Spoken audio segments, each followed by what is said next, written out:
น้ำงดงามสูงเด่นรอยธรรมเทระพระเนตร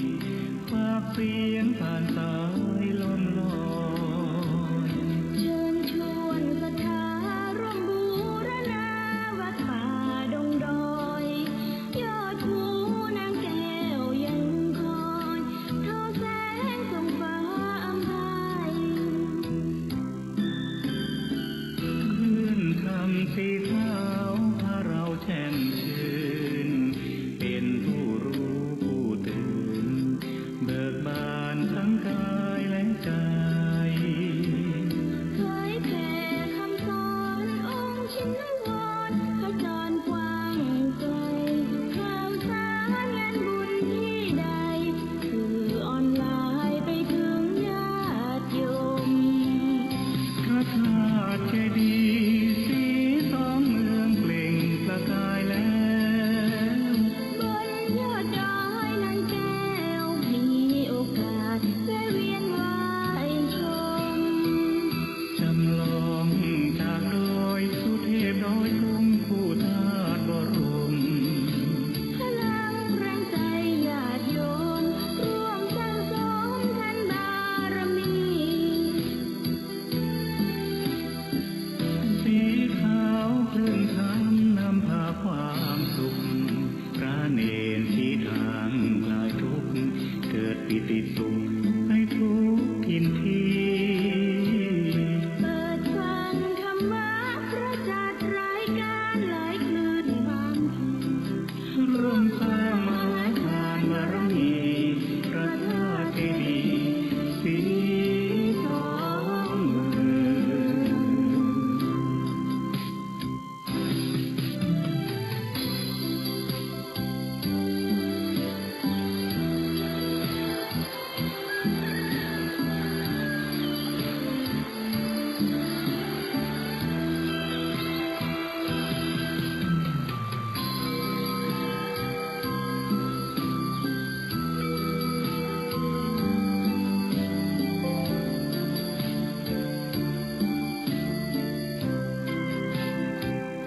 พระธาตุเจดีย์สีสองเมืองเปล่งประกายแล้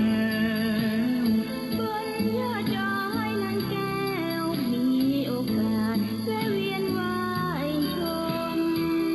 จำลองจากดอยสุเทพดอยตุงผู้ธาตุบรม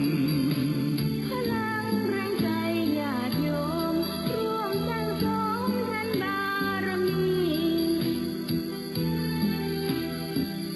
สีขาวคลื่นธรรมนำพาความสุขพระเนรชี้ทางคลายทุกข์เกิดปิติสุขให้ทุกทินทีเปิดฟังธรรมะพระจัดรายการหลายคลื่นความร่วมสร้างมหาทานบารมีพระธาตุเจดีย์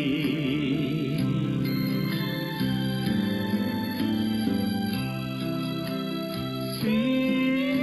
สองเมื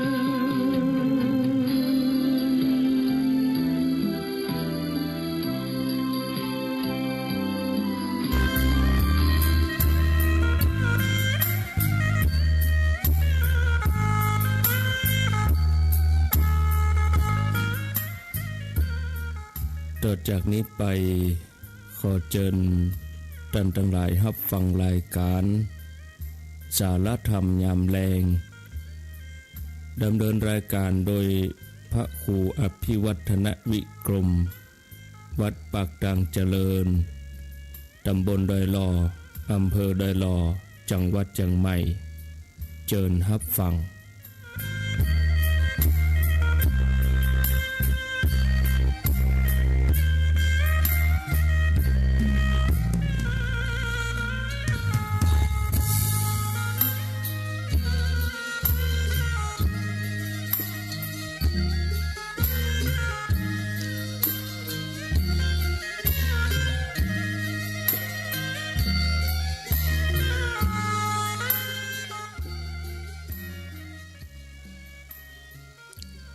ขอนอบน้อม เอากุลพระแก้วเจ้าดังสามประการอันมีพระพุทธพระธรรมพระสงฆ์กุลพ่อกุลแม่กุลครูบาอาจารย์กุลศีลธรรมกรรมฐานจงมาปกห่มรักษาครูบาอาจารย์พระเจ้าพระสงฆ์ทุกรูป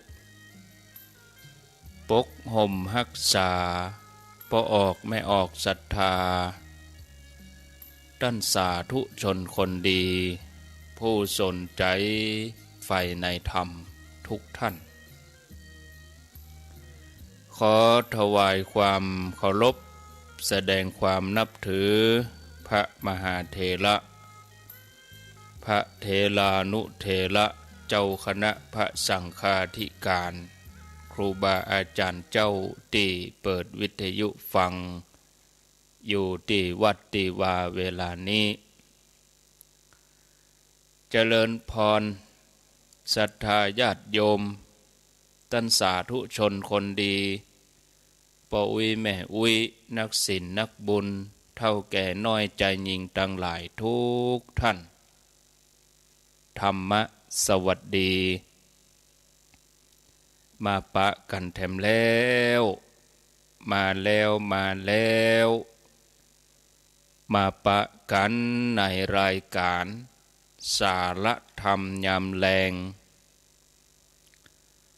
มาปะกันวันนี้เป็นวันศุกร์ที่4เดือนมีนาคมพุทธศักราช2565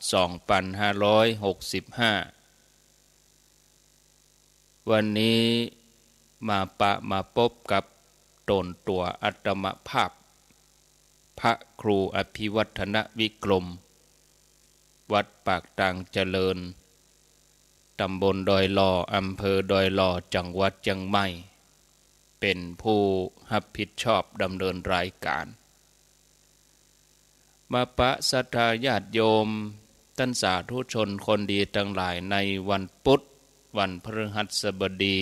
แล้วก็วันศุกร์ตั้งแต่ต้นเดือนมีนาคมมานี่ก็บ่ได้ปะศรัทธาญาติโยมเวลานี้หายไปอยู่2-3 วันวันจันทร์วันการก็เป็นท่านชัยวัฒน์หรือว่าตุลุงยองวันพุธที่2แต่ว่าวันศุกร์นี่ก็บ่ได้อยู่มีงานบรรจุพระธาตุที่วัดสันไก่แจ้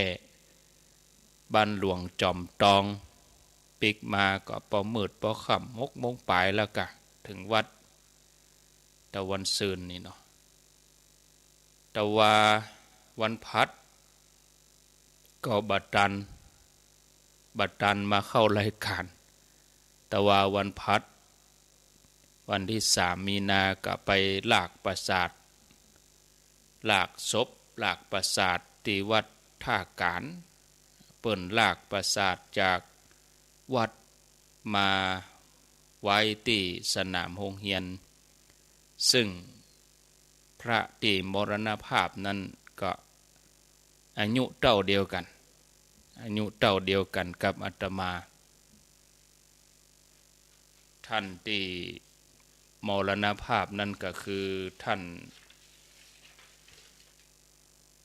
พระครูวินัยธรธีรพลสันตจิตโตอดีตเจ้าวาดวัดท่าการเพิ่นลากปราสาทตะวาลากเอาไปไว้ที่ปราสาทตั้งเป็นปราสาทนกหัสดิลิงที่สนามโรงเรียนวัดท่าการตำบลบ้านกลางอำเภอสันปะตองก็แล้วก็พอ2 โมงไปแก่ๆแล้วเนาะอาตมาถึงวัดก็3 โมงครึ่งอย่างใดก็ตึงเข้ารายการบัดตันพอ4 โมงแล้วก็ถึงวัด3 โมงไปแก่ๆเนี่ยก็นิมนต์ท่านชัยวัฒน์เปิ่นจัดรายการแตนไปส่วนวันพุธ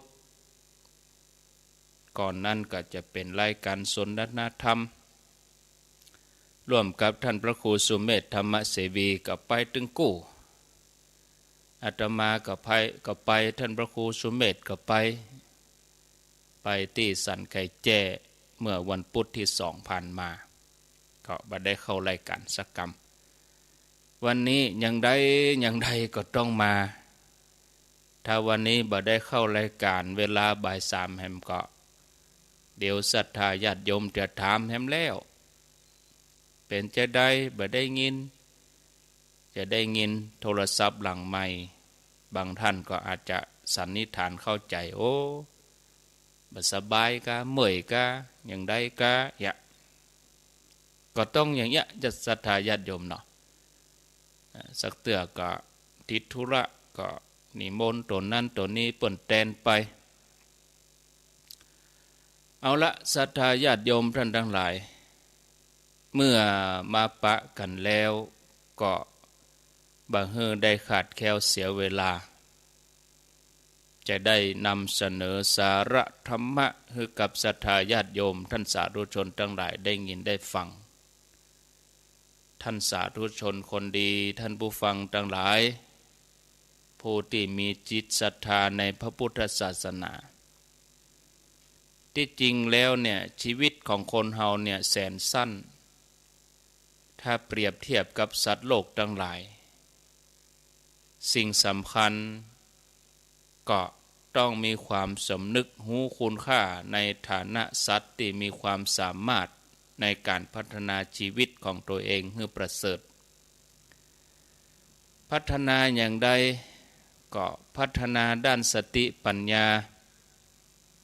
ด้วยความสำนึกรู้คุณในฐานะที่เฮาเป็นสัตว์ที่ประเสริฐเป็นความประเสริฐในฐานะ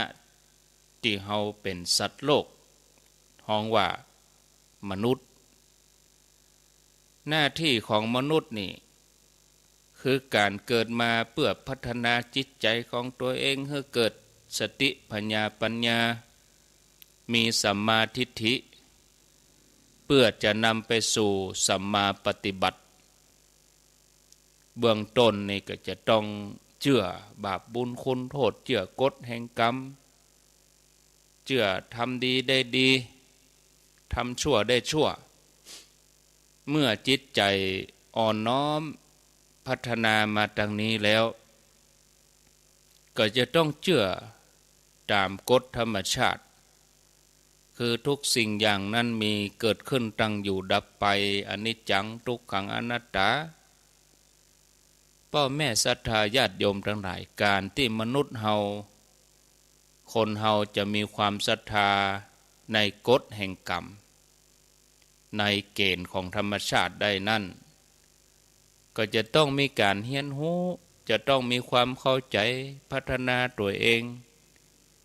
เพื่อการเข้าใจเพื่อความรู้ตามความเป็นจริงของธรรมชาติที่ห้องวัดธรรมะตัวธรรมะปรากฏชัดเจนในพระพุทธศาสนาเกิดจากการตรัสรู้ขององค์พระสัมมาสัมพุทธเจ้าการตรัสรู้คือการได้รู้เองพิจารณาเองขององค์พระสัมมาสัมพุทธเจ้าแล้วพระองค์ก็ได้ประกาศหลักธรรมอันเป็นอริยะเป็นสัจธรรมล่วงมาแล้ว 2,000 กว่าปี 2,565 ปีถึงแม้ว่าพระธรรมคำสอนที่เป็นสัจธรรมขององค์พระสัมมาสัมพุทธเจ้าจะเดินทางมายาวนานแต่ก็บ่ได้ทำให้เกิดความเปลี่ยนแปลงแปรผันก็ว่าเสื่อมคลายศรัทธาญาติโยมที่สะท้อนความเป็นจริงของความเป็นธรรมะในธรรมชาติเพราะธรรมชาตินี่แสดงความเป็นธรรมนิยามที่เปลี่ยนแปลงไปตามกาลเวลาที่ภาษิตพระธรรมปรากฏไว้บทหนึ่งว่าอากาลิโกพ่อแม่ศรัทธาญาติโยมทั้งหลายหน้าที่ของหมู่เฮา ในฐานะที่เป็นมนุษย์เป็นสัตว์ที่ประเสริฐที่สุดเฮาก็สามารถปฏิบัติได้ถูกต้องตามธรรมชาติเป็นหน้าที่ที่มีคุณค่าเมื่อได้ศึกษาปฏิบัติตามคำสอนสามารถนำไปดำเนินชีวิตตามแนวทางที่องค์พระสัมมาสัมพุทธเจ้าที่พระองค์ได้ทรงตรัสไว้ที่เปิ้นได้แสดงไว้บอกฮือจีฮือหันบอกฮือฮู้ชัดเจนอันนี้คือเฮาจะต้องตั้งปณิธานปฏิปทาของเฮาทั้งหลายเพื่อการเข้าถึงความประเสริฐที่ฮ้องว่ามัชฌิมาปฏิปทาในวิถีแห่งสายทานแห่งชีวิตที่มันบ่ยาวเท่าใดชีวิตของเฮานี่มันน้อยญาติโยมทั้งหลายเฮาก็บ่ควรจะใช้ชีวิตอย่างประมาทบ่ได้ประมาทในการละเวลาเฮาควรจะดำเนินชีวิตอย่างมีสติเพราะการเวลาเนี่ยมันได้กืนกินสัตว์ทุกอย่างทั่วปฐพีทั่วโลกนี่คือสิ้นไปหมดไปภายใต้อำนาจของการเวลายังมีคติที่เปิ่นผูกไว้เป็นปริศนาว่าพญายักษ์ตนหนึ่งมีตาสองข้างข้างหนึ่งสว่างข้างหนึ่งลิบหลีมีปาก12 ปากมีฟันบ่านักปากละ34กินสัตว์ทั่วปฐพีพญายักษ์ตนนี้คือไผนั่นคือการเวลาศรัทธาญาติโยมมีตาสองข้างข้างหนึ่งสว่างข้างหนึ่งลิบหลีก็มีเมื่อวันมีเมื่อคืนเมื่อวันแจ้งเมื่อคืนมืดมีปาก12 ปากก็คือว่าเดือนมีปีหนึ่งเนี่ยมี12 เดือนเดือนหนึ่งปากหนึ่งมีฟันมีเขี้ยว12 ซี่ก็เดือนหนึ่งก็มี30 วัน31 วันอย่างเดือนที่แล้วก็มี28 วันเนี่ยกืนกินสัตว์ทั่วปฐพี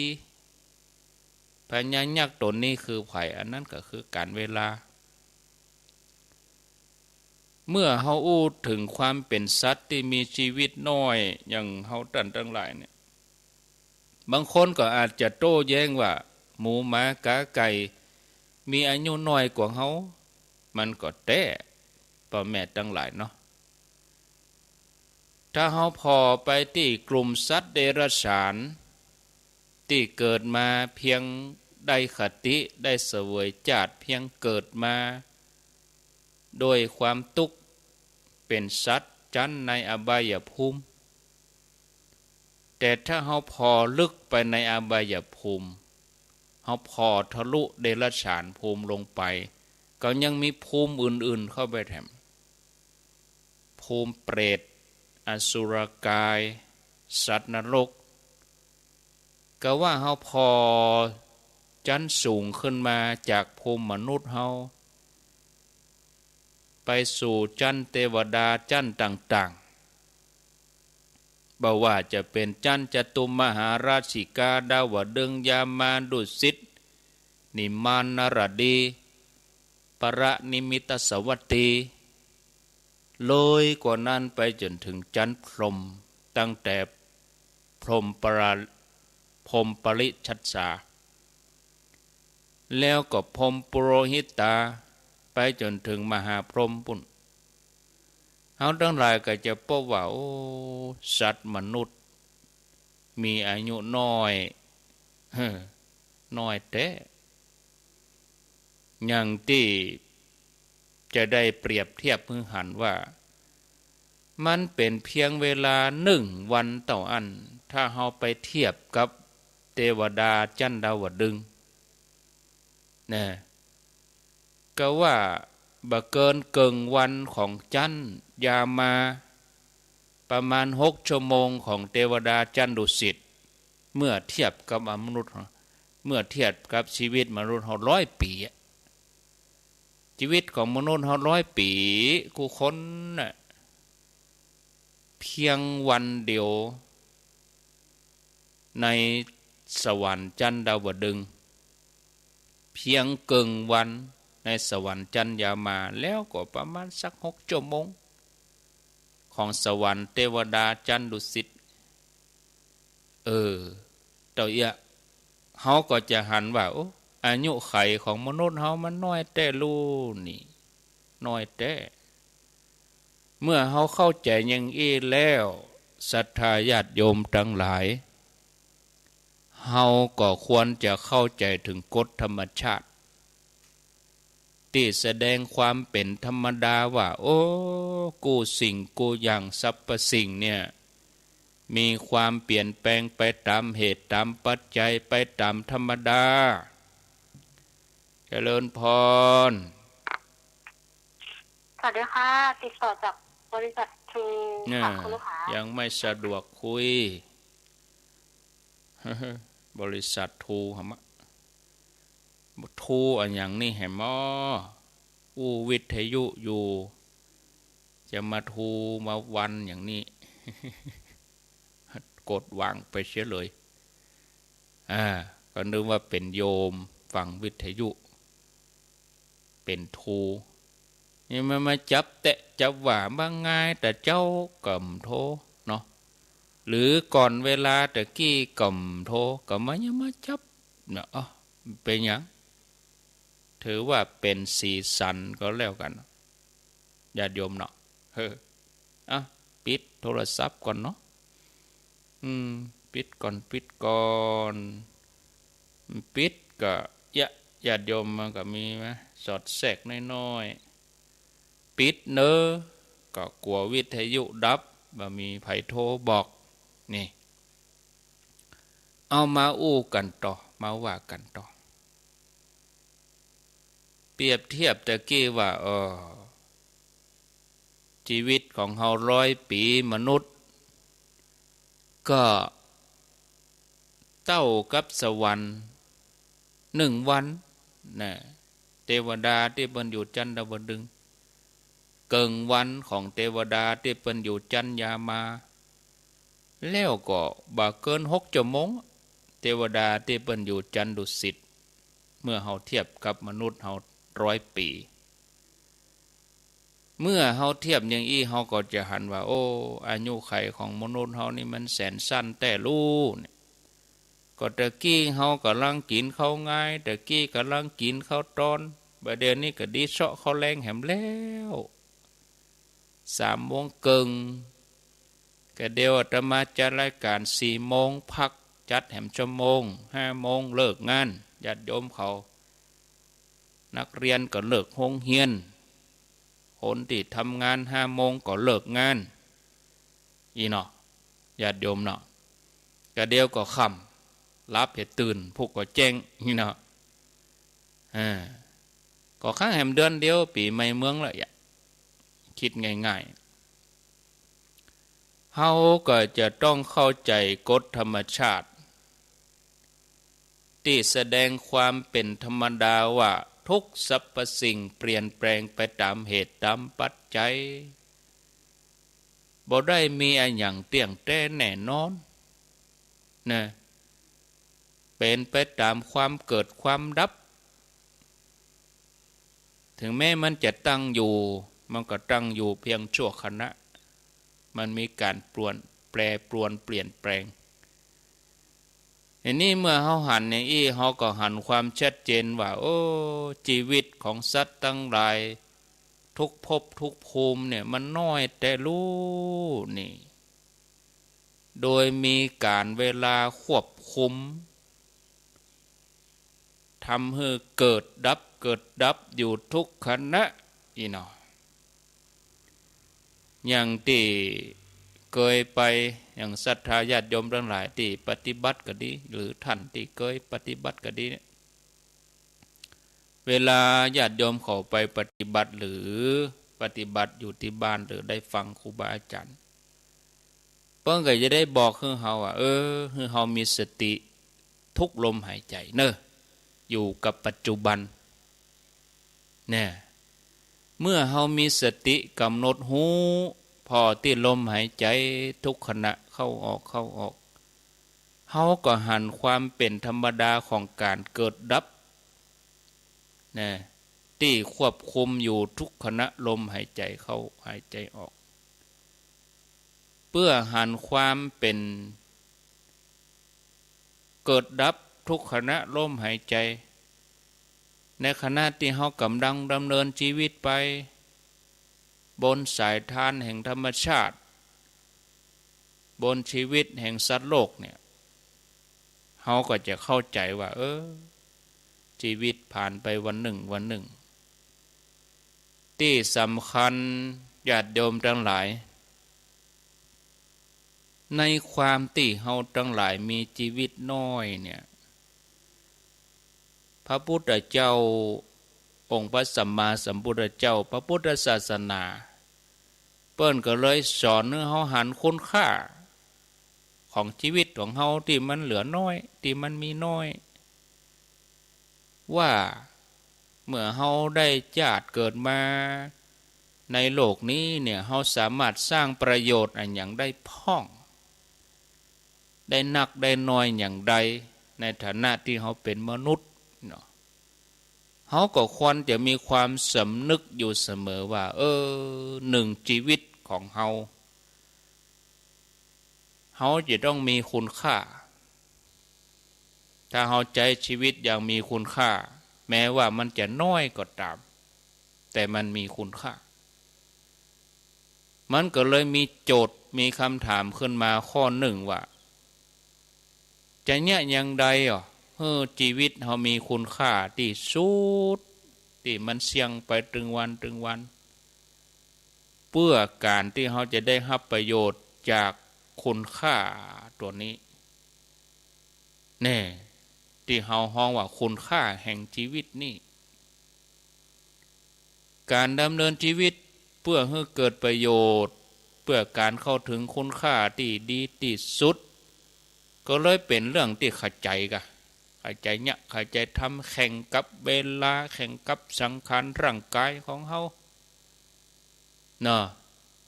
ที่สำคัญแต่ต่อหนึ่งชีวิตที่ได้มาที่มันบ่มีอะไรสำรอง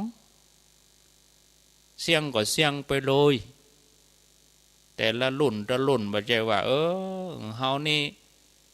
หมดอายุไขแล้วจะเปลี่ยนใหม่ได้มันเปลี่ยนใหม่บัดได้ชีวิตของเฮานี่หมดไปเลยถ้าเปลี่ยนใหม่ได้เฮาก็ได้อุ้ยหำคนได้มอนหำคนได้ปอของปอได้ปอนั้นติ๊กเพราะว่ามันบ่มีอะไรเมื่อเฮาเข้าใจอย่างนี้เฮาก็จะต้องเสาะแสวงหาเพื่อการดำเนินชีวิตไปถึงจุดหมายเพื่อการมีชีวิตที่มีคุณค่าก็เลยเป็นหน้าที่ที่เฮาจะต้องรับผิดชอบต่อตัวเองรับผิดชอบต่อแต่ละชีวิตก่อนที่ชีวิตนี้จะหมดคุณค่าแล้วก็จะเสี่ยงไปตามกฎเกณฑ์ของธรรมชาติเมื่อศรัทธาญาติโยมทั้งหลายเฮาเกิดมาได้พบพระพุทธศาสนามีหลักธรรมคำสอนที่ชัดเจนแล้วเฮาก็จะต้องเดินตรงเนาะไปสู่การสร้างคุณค่ากับชีวิตของเฮาก็เลยนับว่าเป็นโชคดีครั้งที่สองนับต่อจากครั้งที่หนึ่งที่เฮาได้ฐานะของความเป็นมนุษย์โชคดีครั้งที่สองคือการได้เฮาได้พบคำสอนพระพุทธศาสนาฉะนั้นพ่อแม่ศรัทธาญาติโยมทั้งหลายท่านผู้ฟังสาธุชนคนดีเฮาจะต้องใจฐานะความเป็นมนุษย์โอกาสเวลาที่เหมาะสมเนี่ยทำหน้าที่ที่เหมาะในฐานะที่เป็นสัตว์ประเสริฐแล้วก็จะต้องเข้าถึงความประเสริฐนะ ถ้าเฮาฮู้จักหน้าที่เฮาฮู้จักชีวิตอันเป็นธรรมะที่นำไปสู่การมีหน้าที่ที่เฮาควรควรทำเพื่อการเข้าถึงประโยชน์แห่งธรรมะที่ฮ้องว่าอริยธรรมเนี่ยจะได้ศรัทธาญาติโยมบางท่านแล้วจะได้ท่านมีฟังไปเลยเนี่ยจะได้ก็คือทำหน้าที่พัฒนาชีวิตให้เป็นไปตามแนวของมรรคมีองค์8ที่เปิ้นฮ้องว่าอริยมรรคมีองค์8เนี่ยจะได้แถมก็ดำเนินชีวิตไปตามตั้งสายกลางที่เปิ้นฮ้องว่ามัชฌิมาปฏิปทาเพื่อการเข้าถึงประโยชน์แห่งธรรมควรฮ้องว่าเป็นประโยชน์ที่แท้จริงของชีวิตในฐานะที่เราเป็นมนุษย์เปิ่งตัวเก่าเปิ่งธรรมะนะก็เลยเป็นหัวใจสำคัญในพุทธศาสนาเพื่อการพัฒนาชีวิตให้เข้าถึงประโยชน์แห่งธรรมที่ยั่งยืนเยือกเย็นแน่วแน่แล้วก็นิ่งสงบพุทธศาสนาเปิ้นก็เลยวางหลักไว้ นั่นคือการเจริญสติปัฏฐานเพื่อเป็นหลักในการเปิ้งตัวเองเปิ้งธรรมที่ถูกต้องตามธรรมที่จะนำไปสู่การพัฒนาชีวิตให้เป็นไปตามธรรมด้วยการฮู้การเข้าใจการศึกษาการปฏิบัติก็เป็นไปตามลำดับเกิดขึ้นเบื้องต้นท่ามกลางที่สุดมุ่งไปสู่ประโยชน์สูงสุดนั่นคือความดับทุกข์เป็นหน้าที่ของกู้ชีวิตที่ควรพัฒนาให้ไปถึงให้เข้าถึงฉะนั้นญาติโยมท่านทั้งหลายในวันนี้แรงนี้ที่ท่านทั้งหลายได้ไหลสถานีวิทยุไหลคลื่นมาจับก็ดีฟังเก่าฟังใหม่ก็ดีเขาก็มาสำรวจตัวเองว่าในฐานะที่เขาเป็นมนุษย์เขาสามารถเปิ่งตัวเองเปิ่งธรรมะเพื่อการบรรลุถึงความประเสริฐทีนี้เขาก็ควรจะถามตัวเองเหี่ยก่อนว่ากูข้ามกูเจ้าของแต่ละวันนะวันที่เขายังมีลมหายใจเข้าออกอยู่เนี่ยเขาพร้อมสมบูรณ์ด้วยสุขภาพกายจิตเฮาได้สร้างสรรค์ให้ชีวิตของเฮามีคุณค่าแล้วกาแต่ละวันจิตเฮาเป็นอย่างใดผ่องใสก็ว่าคุณมัวนี่เพื่อการทำหน้าที่ที่ถูกต้องให้เหมาะสมกับฐานะที่เฮาเป็นมนุษย์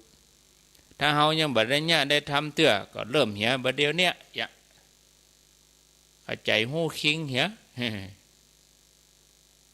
โดยการเจริญสติทุกลมหายใจเข้าออกทุกขณะทุกเวลาบ่ว่าจะอยู่บ้านฟังรายการขับรถ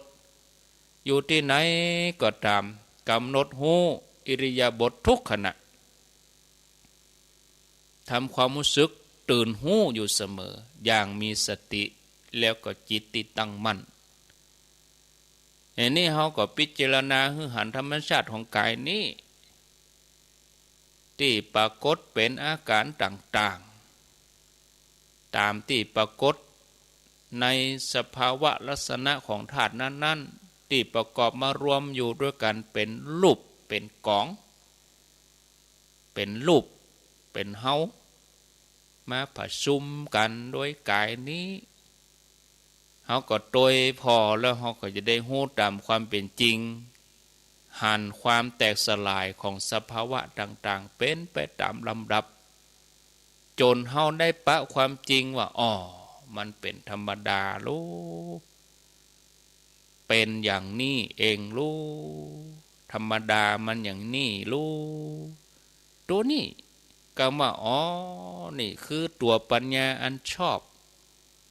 อันเกิดขึ้นในขณะที่จิตเฮาพิจารณาว่าทุกอย่างมันเป็นอย่างนั้นเองบ่ว่าชีวิตของเฮาบ่ว่าชีวิตของภัยได้ในโลกเนาะท่านผู้ฟังญาติโยมนี่ก็ฝากไว้ศรัทธาญาติโยมท่านสาธุชนท่านผู้ฟังทั้งหลาย 15 นาฬิกากับ36 นาทีเขาก็มาฟังกันต่อไปฟังไปเรื่อยๆศรัทธาญาติโยมท่านสาธุชนท่านผู้ฟังทั้งหลายเขาผ่านการฟังมานักต่อนัก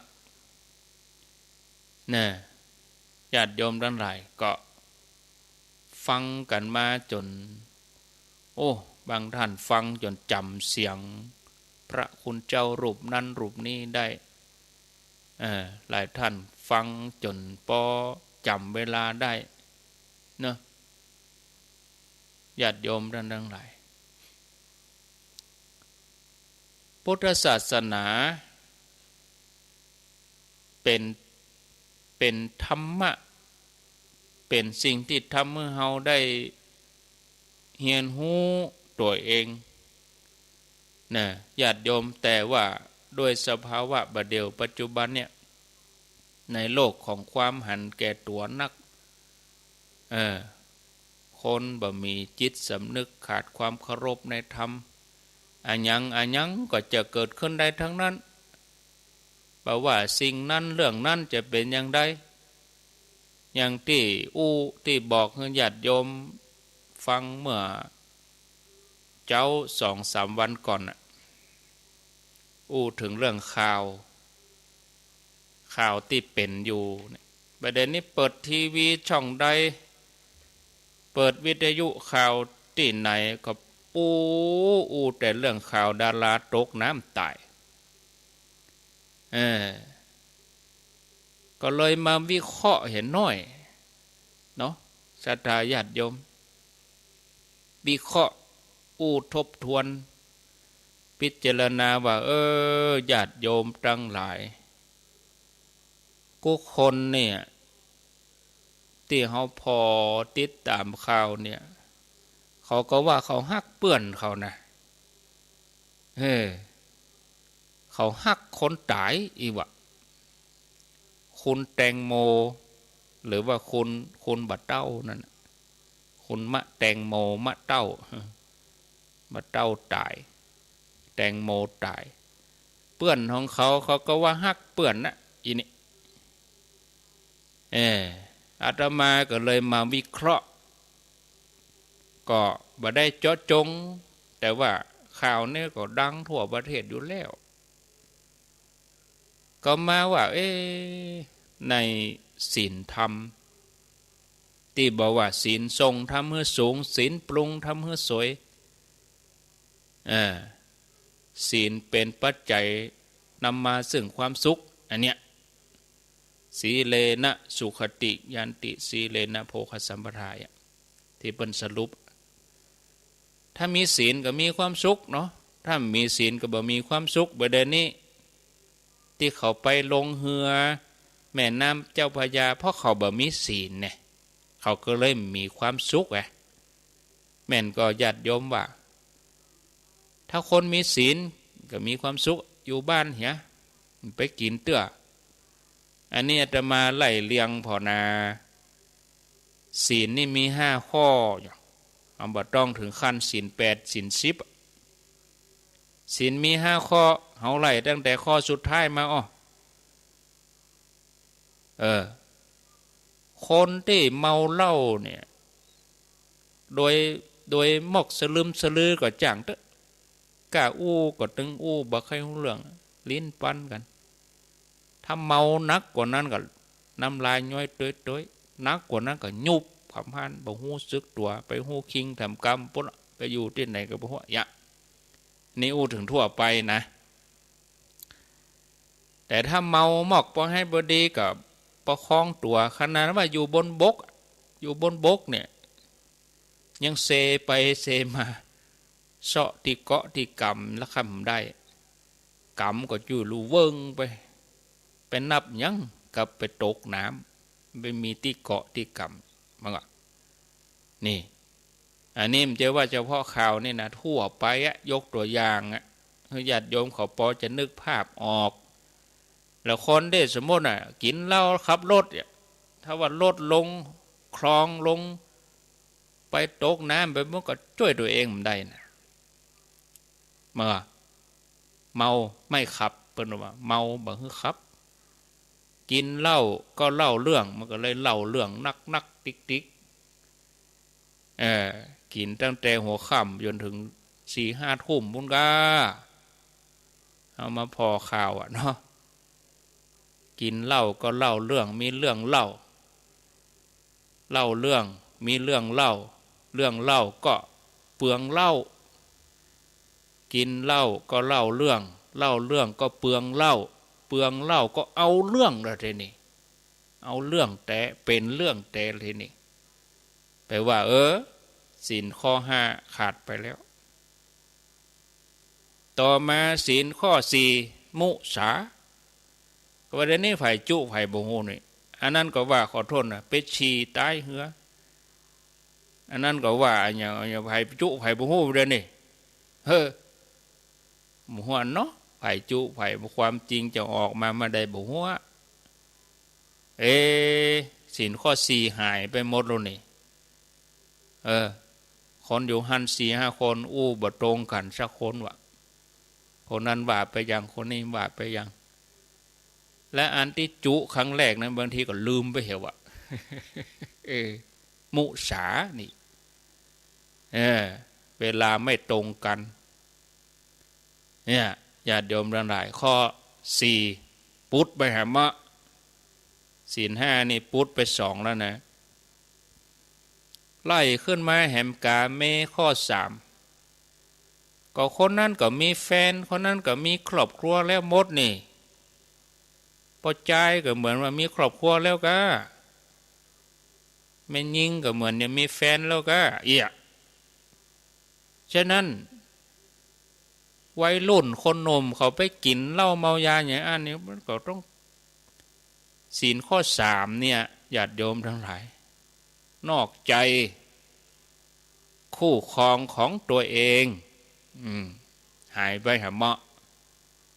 3ข้อแล้วศีลข้อ2อาตินนา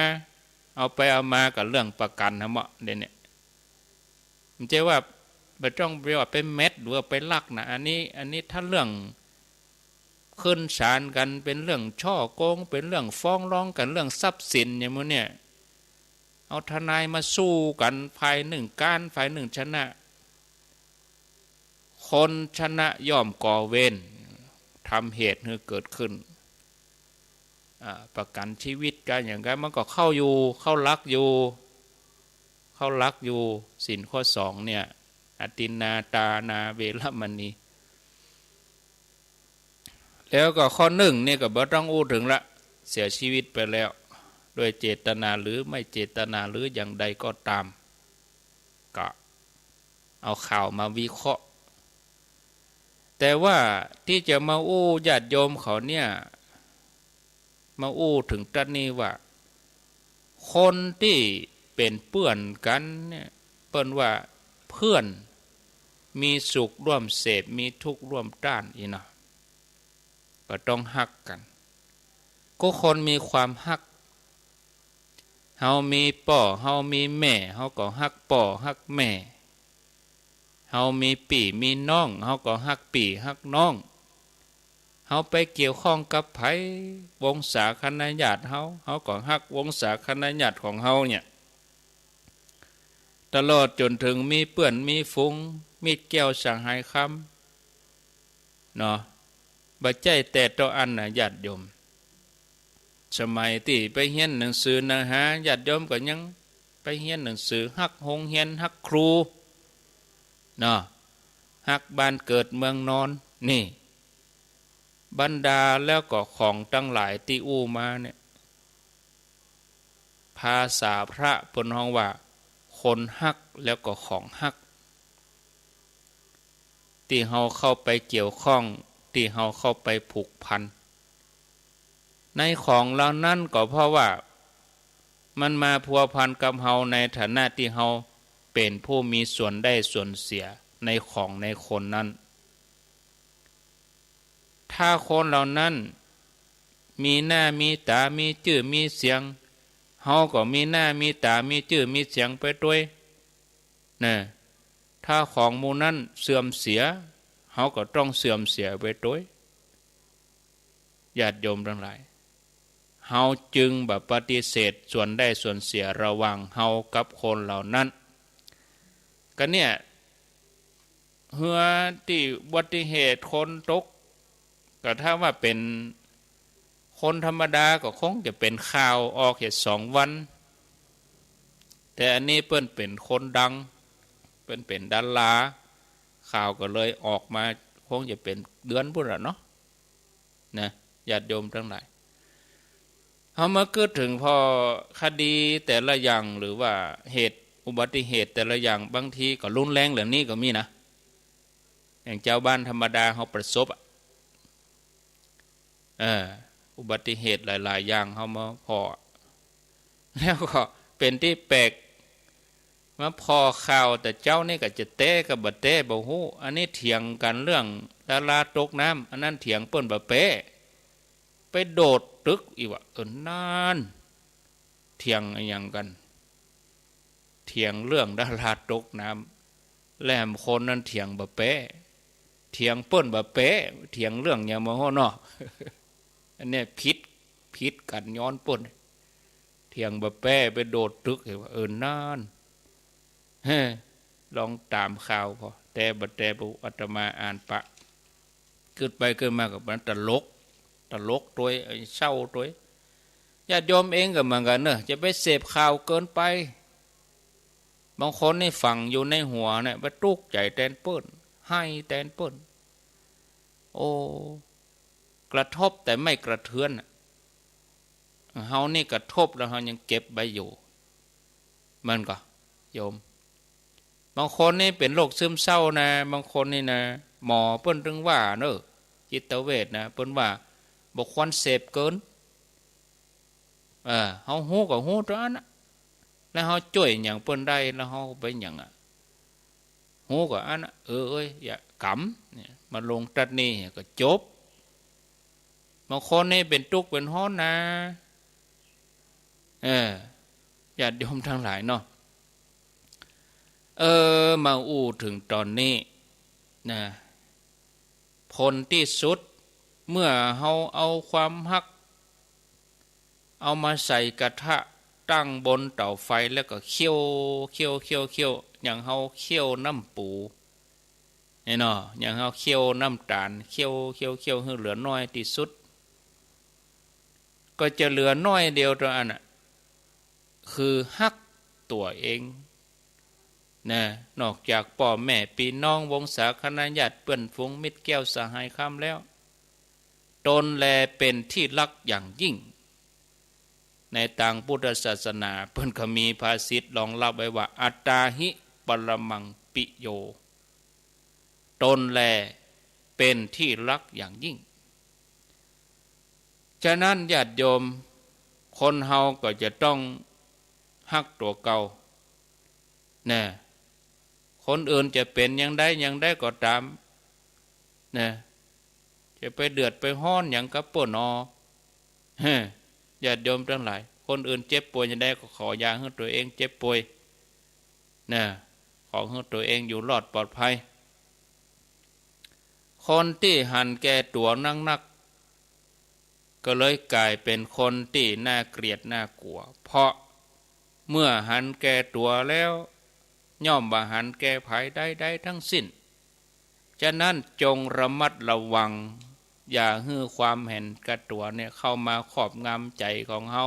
ให้มันมืดมนเนาะก็เดียวก้อยไปอู้ต่อพอเวลาแล้วหมดช่วงแรกนี่ก็ลองฟังญาติโยมเห็นสักน้อย10 นาทีสุดท้ายก็เดียวพักก็ฟังกันตอนเนื่องไปเลยก็ขอบคุณสถานีวิทยุที่เปิ้นรับสัญญาณ 89.50 บ้านทุ่งเรดิโอ 104.5 ไฟหิน 100.25 เมืองฝางแล้วก็ที่ห้วยตองซัก 98.75 มนเสียงธรรมแม่แจ่มตุยเนาะฟังกัน ก่อนที่จะโทรนี่ก็ประชาสัมพันธ์งานให้เปิ้นสักน้อยหนึ่งงานทำบุญยกยอดชัดเจดีย์แล้วก็ทำบุญอายุวัฒนมงคล70 ปีหลวงพ่อพระครูสุจิตานุรักษ์ด็อกเตอร์ครูบายี่แก้วเจ้าคณะอำเภอฝาง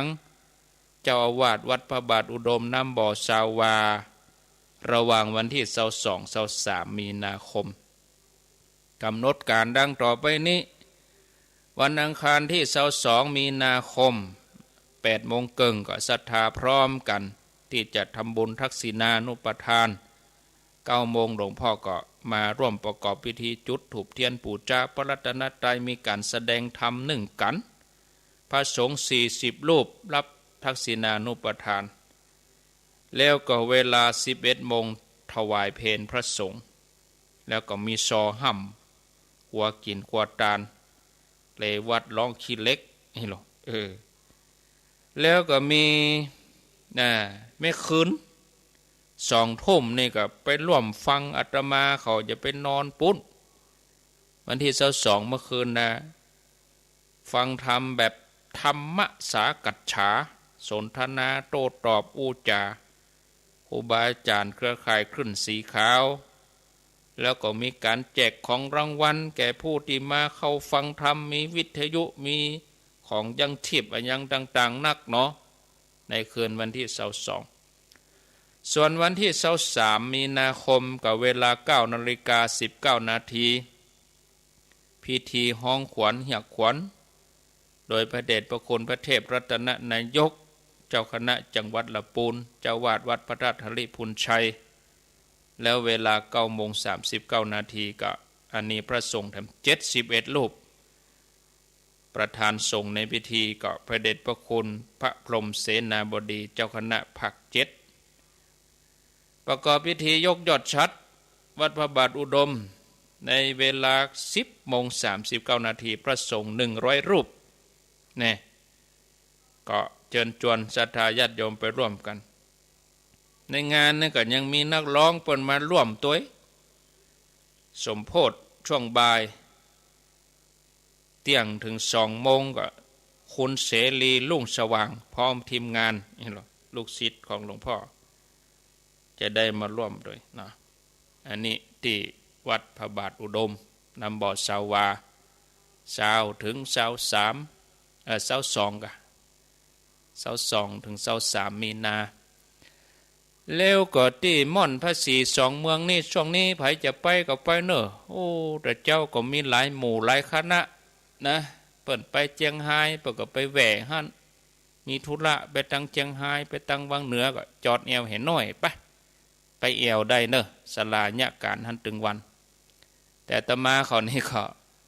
ไม่ได้ไปเตื้อวัน2 วันนี้มันพูกก็ไปแล้วทำกรรมก็วันที่7เนาะ8เนี่ยลวดไป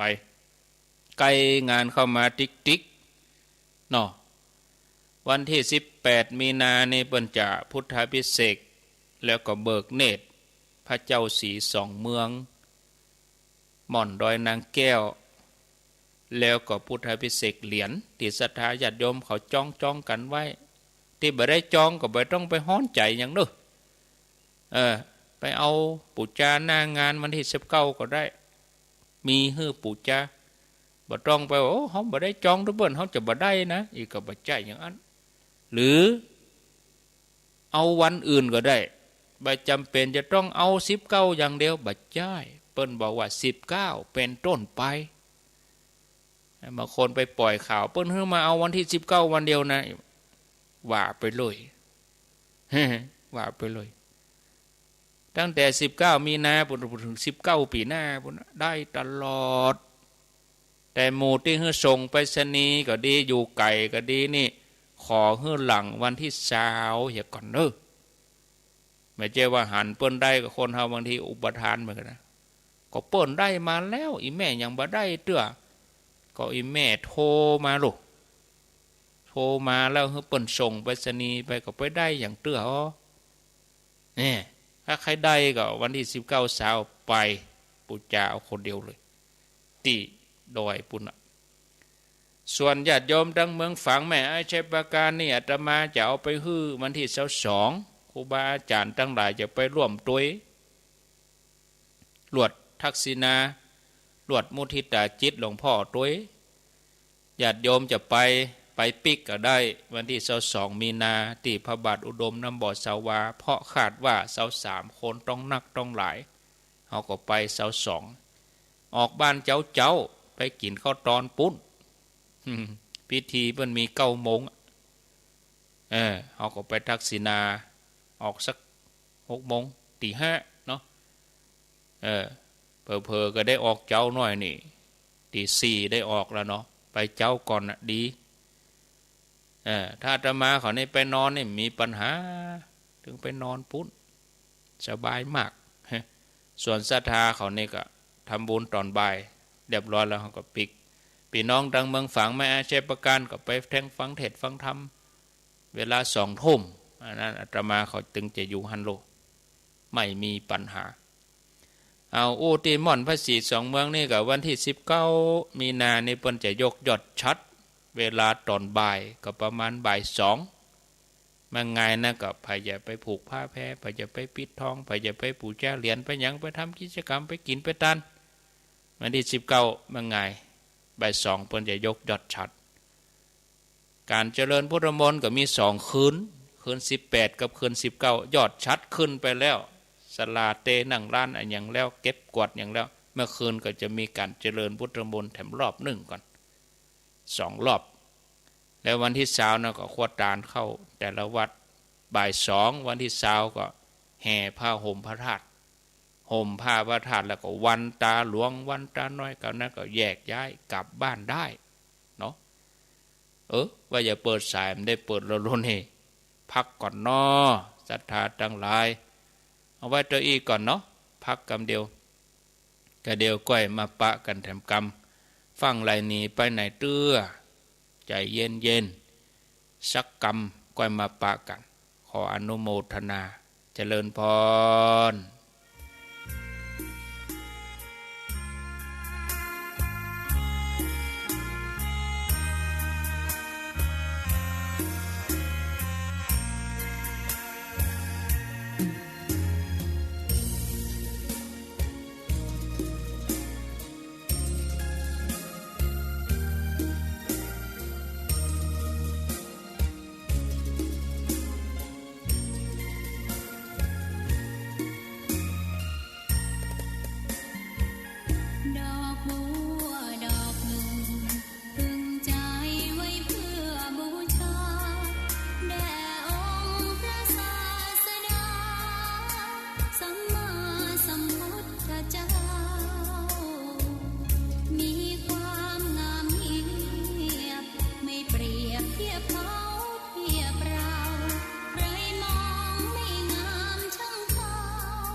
ทเจดีย์สีสองเมืองเปล่งประกายแล้ว บนยอดดอยนางแก้วมีโอกาสแวะเวียนไหว้ชม จำลองจากดอยสุเทพน้อยสูงพูดพาดบรม พลังแรงใจญาติโยมร่วมสร้างสมท่านบารมี สีขาวคลื่นช้ำนำพาความสุขพระเนรสีทางคลายทุกข์เกิดปิติสุขไปทุกทินทีเปิดฟังธรรมะพระจัดรายการหลายคลื่นฟัง ร่วมสร้างมหาทานบารมีพระธาตุเจดีย์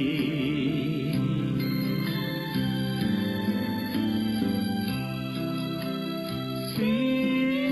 สองเมื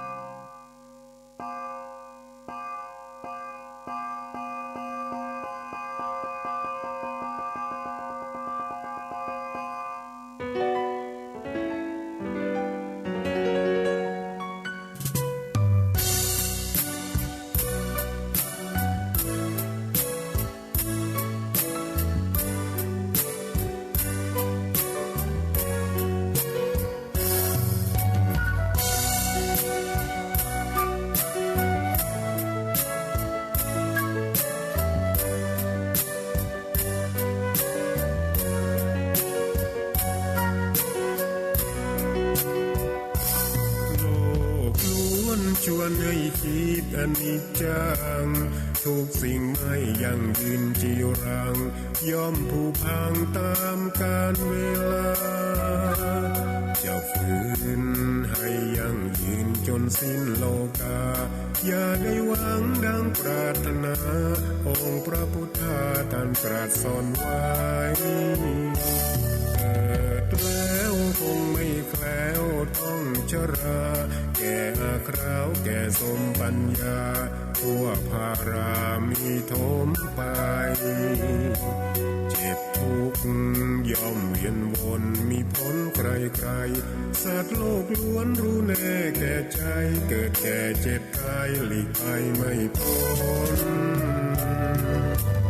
ใครหลงคิดหลงผิดอัตตาว่าใจแจ้งกำมลแม้นใครปลงได้คงสุขล้นชีวิตมีมองมนเกิดมาเป็นคนสมบูรณ์ดับหายเพียงร่างกายไว้ชีวาแต่กุศลผลกรรมธรรมาย่อมแปลงค่ากลายเป็นทุนส่งผลให้ทุกคนเวียนวนไม่สูญสุขและทุกข์เป็นไปตามทุนที่พวกคุณได้ก่อทำมา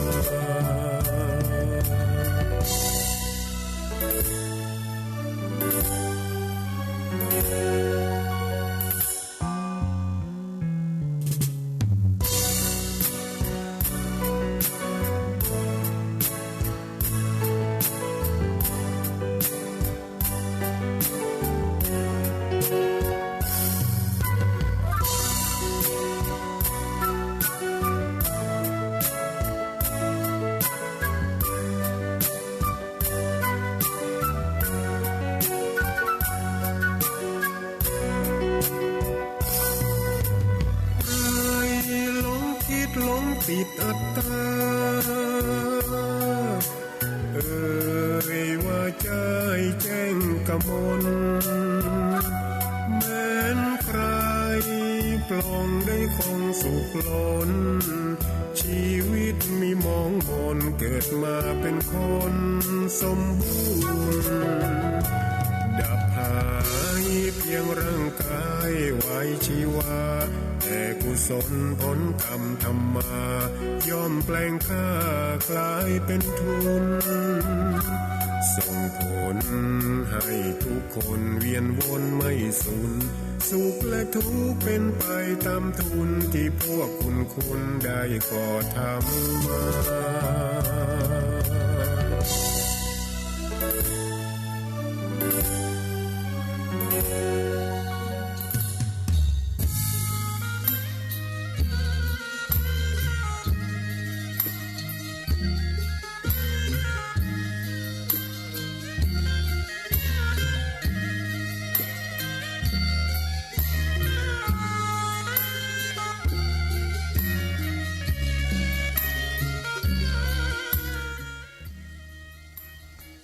เอาแล้วศรัทธาญาติโยมท่านสาธุชนคนดีทั้งหลายทุกท่านปิกมาอยู่ด้วยกันแถมชั่วโมงสุดท้ายขณะนี้เวลา 16:12 นาที4 โมงกับ 12 นาทีท่านผู้ฟังกำลังรับฟังรายการสาระธรรมยามแลงรายการสาระธรรมยามแลงดำเนินรายการโดยอาตมาภาพพระครูอภิวัฒนวิกรมวัดปากตางเจริญตำบลดอยหล่ออำเภอดอยหล่อจังหวัดเชียงใหม่มาพบกับญาติโยมท่านสาธุชนคนดีทั้งหลายเวลาบ่าย3 โมงถึงเวลา5 โมงแรงในวันพุธวันพัดแล้วก็วันศุกร์ในวันพุธเป็นการสนทนาธรรมกับท่านพระครูสุเมธธรรมเสวีเจ้าอาวาสวัดม่อนฤาษีพุธที่9นี่คงจะมาปะญาติโยมทั้งหลายเหมือนเดิมญาติโยมท่านผู้ฟังทั้งหลายแล้วก็หลังวันที่20 มีนาคมไปก็จะมีพระคุณเจ้าหลากหลาย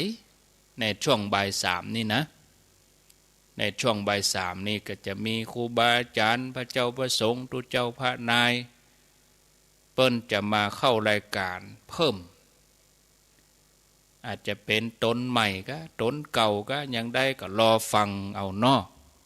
หลังวันที่20ปุ่นก่อนเด้อ20 มีนาในช่วงเวลาบ่าย3กับเวลาแม่เจ้าก็ได้ฟังอย่างนักขึ้นเนาะอย่างแต่เจ้าตี 5ก็ฟังท่านอาจารย์ไมตรีวัดพระบาทตากผ้าเจ้าวันศุกร์เจ้าวันพัดก็ท่านอาจารย์สมเพชรวัดป่าไผ่บ่อทองศรัทธาญาติโยมทั้งหลายเอาละเพื่อบ่ให้เป็นการได้เสียเวลา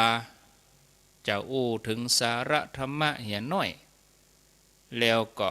ประมาณสัก4:40ละเวลาเผื่อเวลาไว้สัก20 นาทีญาติโยมเขาได้โทรมาอู้มาจ่าตอนนี้ยังบ่ต้องโทรเตือนก้อยไปโทรถ้าบอกเบอร์โทรก็ก้อยโทรเนาะศรัทธาญาติโยมท่านทั้งหลายที่บอกว่าในโลกแห่งความหันแก่ตัวคนทั้งหลายที่บ่ล่ำที่จะมีจิตสำนึกบ่ได้เคารพในธรรมอันยังก็เกิดขึ้นได้ทั้งนั้นบ่ว่าสิ่งนั้นเรื่องนั้นจะเป็นอย่างใดศรัทธาญาติโยมหลากหลายเรื่องราวบางทีมันก็เกินความคาดหมายหลากหลายเรื่องราวบางทีก็นึกบ่ถึงเนี่ยหลากหลายเรื่องราวบางทีก็นึกถึงแต่มันยังบ่ถึงเนี่ยศรัทธาญาติโยมตึงมดตึงมวลนี่กูอย่างที่เกิดขึ้นนี่เกิดจากความหันแก่ตัวของคนเฮาที่มันเกินสามัญสำนึกเกินสามัญสำนึกแม้แต่ปุถุชนแปลว่าคนบาปหนาปุ ปุถุชนคนธรรมดาคนหยาบคนหนาด้วยกิเลสก็ยังบักกึดที่จะทำกันบางเรื่องราวนะในพุทธศาสนาเปิ้นก็เลยมีหลักปฏิบัติฮืออบรมกายวาจาใจเปิ้นมีศีลไว้ฮือเพื่อบ่ฮือลุกิเลสอย่างหยาบด้วยกายวาจาการอบรมจิตใจให้บริสุทธิ์โดยการฝึกสติเจริญสมาธิจิตเข้าถึงอารมณ์ที่เป็นหนึ่งไปสู่ความเป็นอารมณ์เดียวที่บ่มีการเกาะเกี่ยวกับกิเลสหรือว่านิวรณ์ห้าเพื่อเป็นหลักธรรมถ้าปฏิบัติก็จะนำไปสู่การพัฒนาชีวิตที่เราทั้งหลายมีความสุจริตยุติธรรมอย่างที่ข่าวที่อู้ตะเกียข่าวที่ช่วงแรกอู้ไปเนี่ยข่าวเรื่องบัดเต้าตกน้ำเนี่ยก็เสาะหาความยุติธรรมเนี่ยเรียกร้องความยุติธรรมให้แก่คนตายและเจ้าหน้าที่ก็จะต้องทำงานด้วยความสุจริตก็มีเรื่องของคุณธรรมไม่เรื่องของศีลธรรมเข้ามาเกี่ยวข้องในทางพุทธศาสนานี่เปิ้นแสดงหลักปฏิบัติขั้นพื้นฐานเพื่อเป็นประโยชน์แก่สัตว์โลกโดยการมีหนทางแห่งการทำความดีแล้วก็ติดตั้งแห่งการสร้างกุศลห้องว่ากุศลกรรมบทถึง10อย่างหรือว่าบุญกิริยาวัตถุ10ในหมู่มนุษย์เฮาที่เฮาดำเนินชีวิตตัวกันมาเนี่ยเมื่อเฮาเกิดมาบนโลกนี้เฮาอยู่โลกแก่นเดียวกันเกิดแก่เจ็บตายเหมือนกันไผบ่ได้ยิ่งใหญ่ไปกว่าการเวลาไผก็บ่ได้เหนือกว่าพญามัจจุราชสุดท้ายมาก็นอนในร่องมดกูคน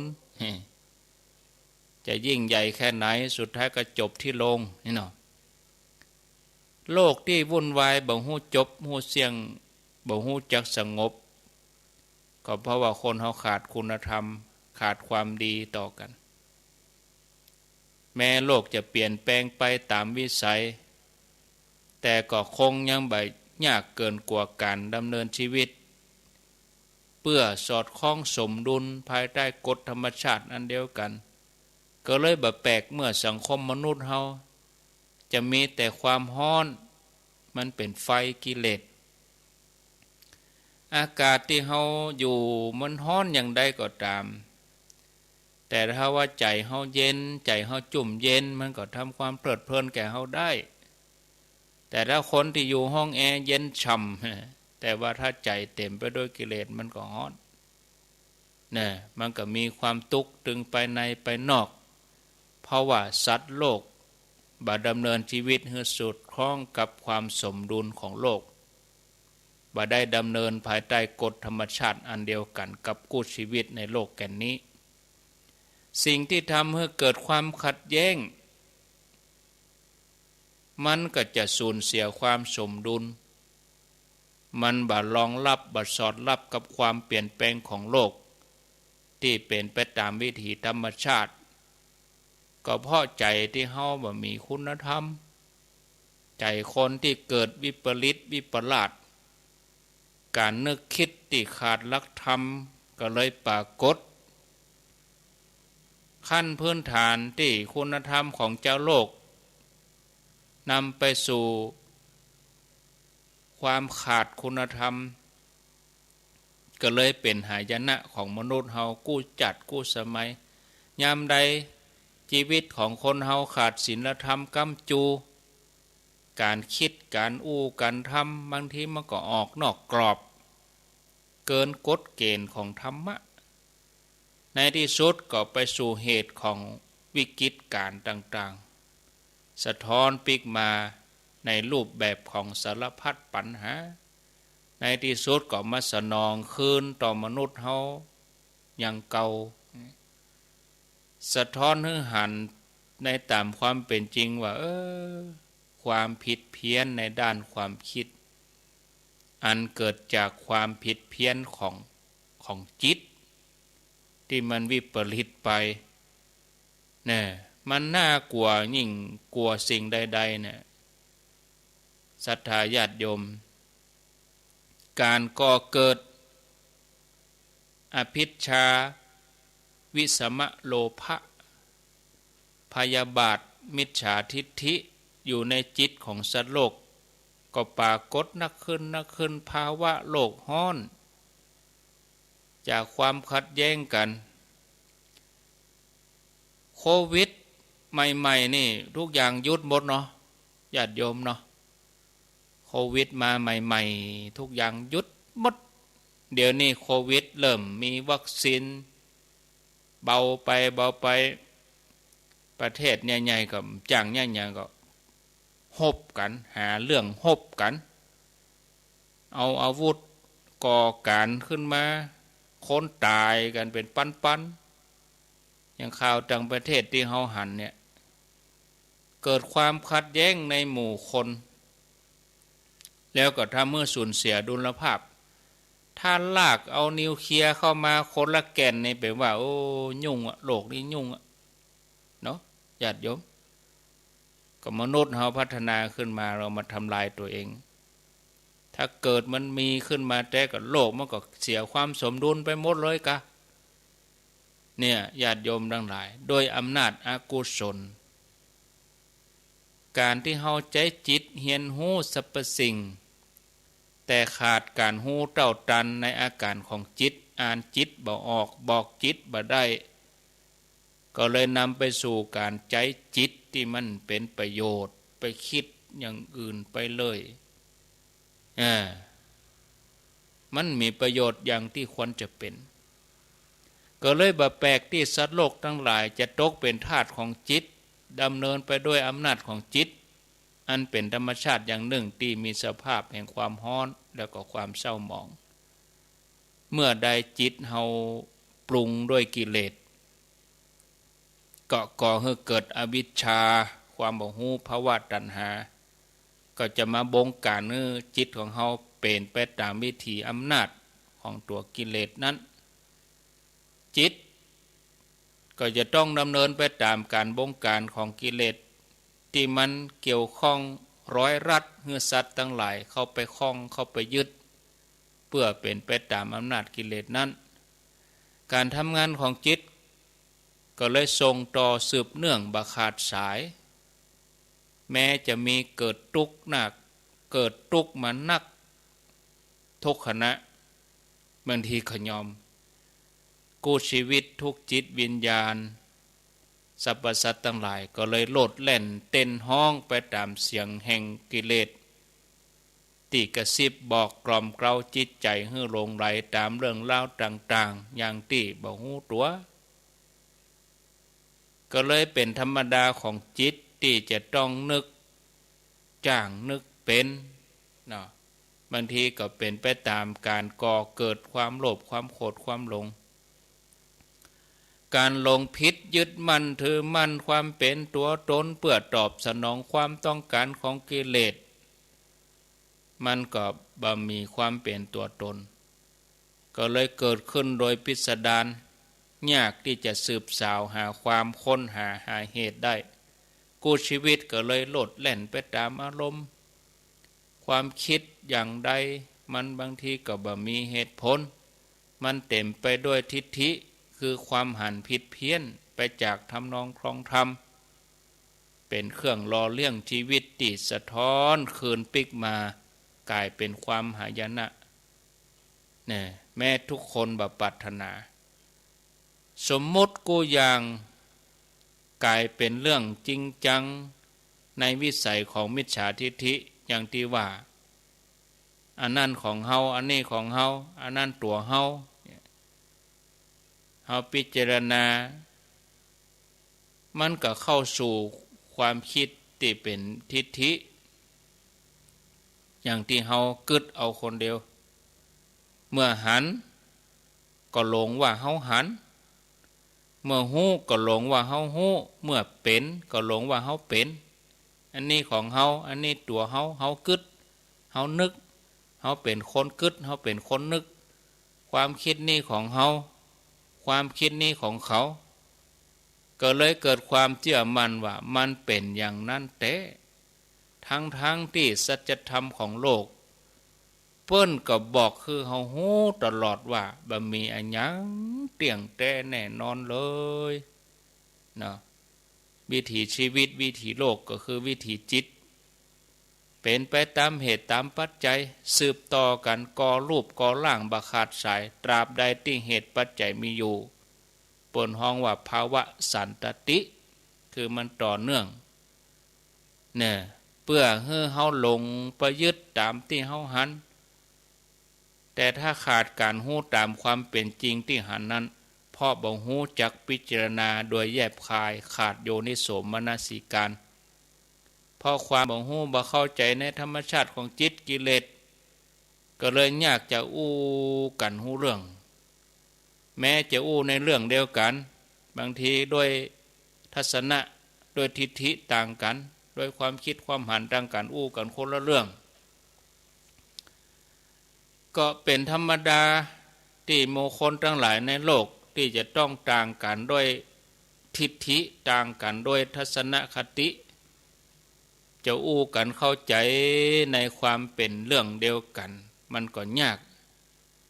จะต้องมีศีลเสมอกันศรัทธาเสมอกันถ้ามีศีลเสมอกันศรัทธาเสมอกันก็อู้กันฮู้เรื่องทิฏฐิเนื่องมาจากตัณหามานะเป็นอุปสรรคต่างความสำเร็จศรัทธาญาติโยมทั้งหลายธรรมะก็เลยมีความจำเป็นธรรมก็เป็นกรรมที่เราฟังกันมาตลอดที่เราคุ้นหูมาตลอดเพราะบางทีถ้าหาอู้ถึงธรรมะมารก็บ่ชอบโดยเฉพาะมารสมัยปัจจุบันนี่บ่หุมฟังกรรมทำกินพริกดำกับข้าวนะ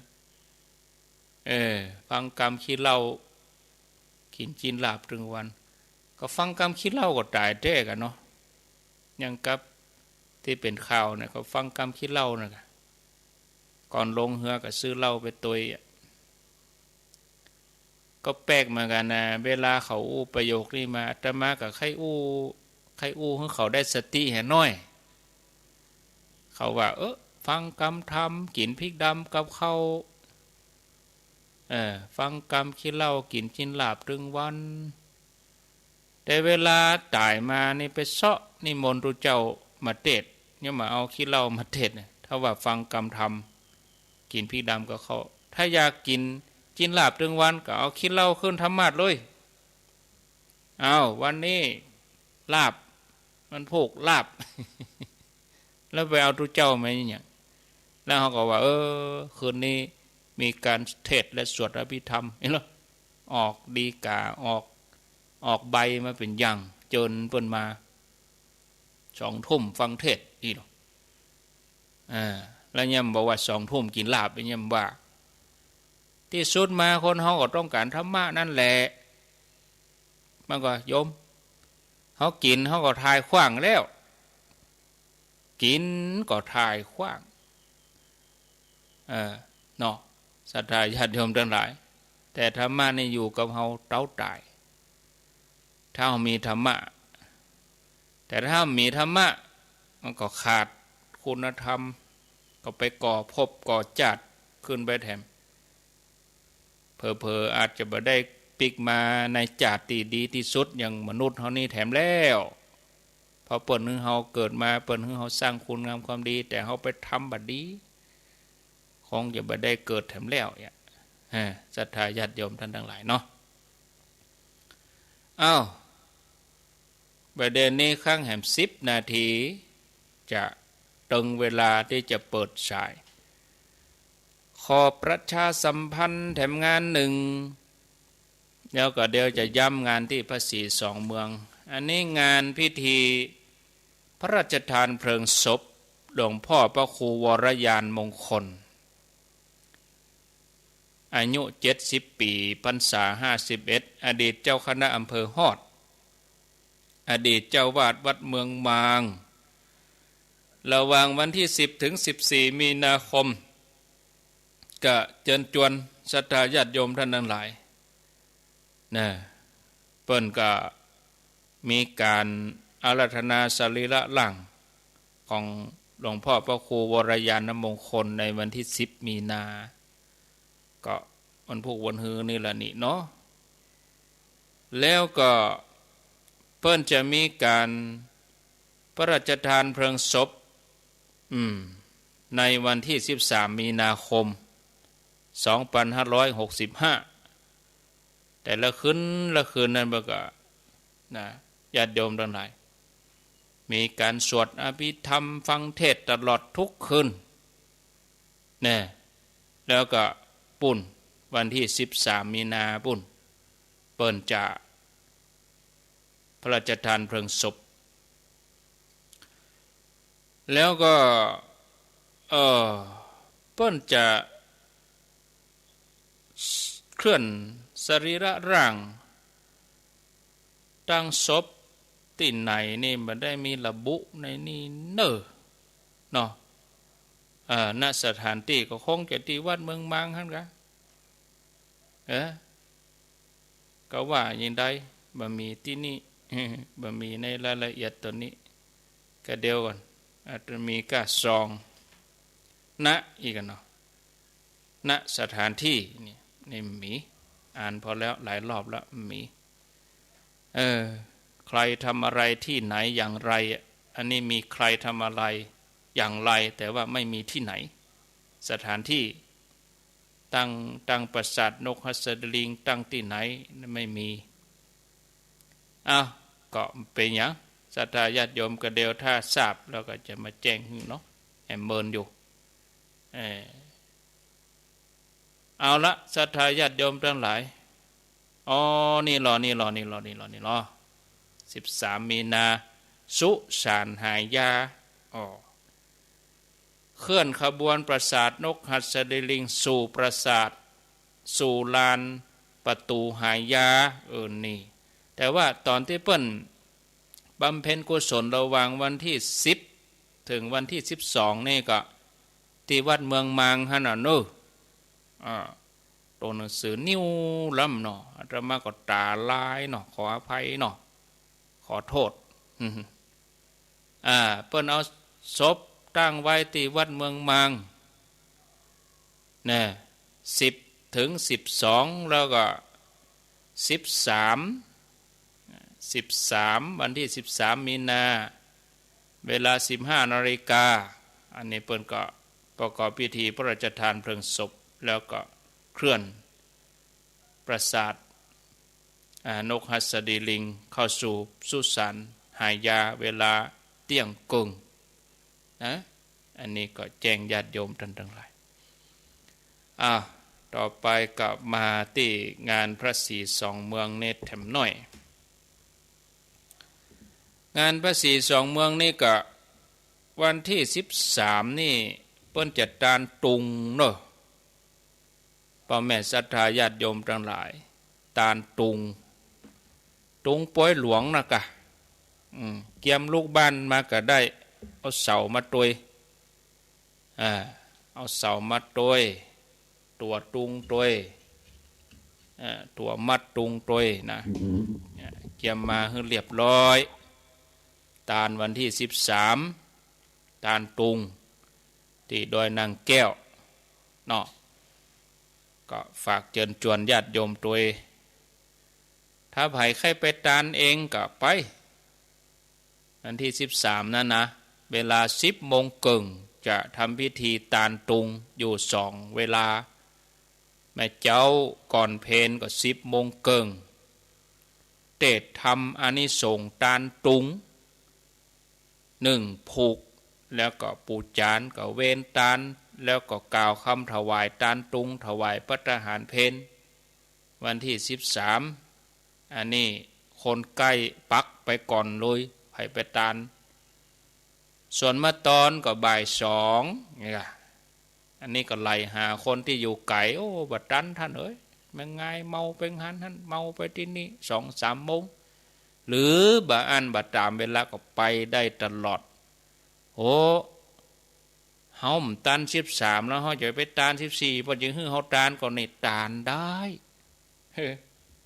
จะว่าโอ้เปิ้นฮื้อตาน13เฮาไป14เปิ้นฮื้อตานไปว่าอย่างนั้นจะได้ตานได้ถึงปุ่นน่ะฮอดวันปล่อยหลวงบ่ยังไปปักได้อยู่คะแนนไปตานเด้อก็หมายความว่า13ถึง18ปุ่นน่ะถ้าเฮาได้ไป13ก็ไป14กว่าว่า13คนหลายก็เซตไปวันที่14โอ้บ่สะดวกได้ไปตานอย่าตานวันที่5เนาะได้หรือบางอันจะเอาตานวันที่16ก็ได้ไม่มีปัญหาตานได้เอาเสาไปตัวปักเลยเนาะแต่ถ้าจะเฮือตั้งกรรมการตั้งป้นเปิ้นเป็นธุระเฮือเปิ้นก็มีเสาเฮือเรียบร้อยมีตุงเฮือเรียบร้อยแล้วก็มีคนขุดฝังเฮือเรียบร้อยก็ไปปุจจาเอาปุ้นถึงเสาตุงถึงตัวตุงนี่ไปปุจจาเอาที่ปุ้นเอาสุดละ199ไปปุจจาเอาคนเดียวพอใจก็ไปตานเปิงใจก็บัดตานยกมือ10 นิ้วเอาไม่มีการบังคับตามใจมีส่วนร่วมกันก็ตั้งใจไว้โอ้ปักจากเชียงใหม่เข้ามาตีดอยก็ได้สัก50 ตัวปักตั้งแต่ฝั่งเชียงไฮ้เอามาชุบกันก็ได้สัก50 ตัวอีนะถ้าได้อย่างนี้นะตุง100นะ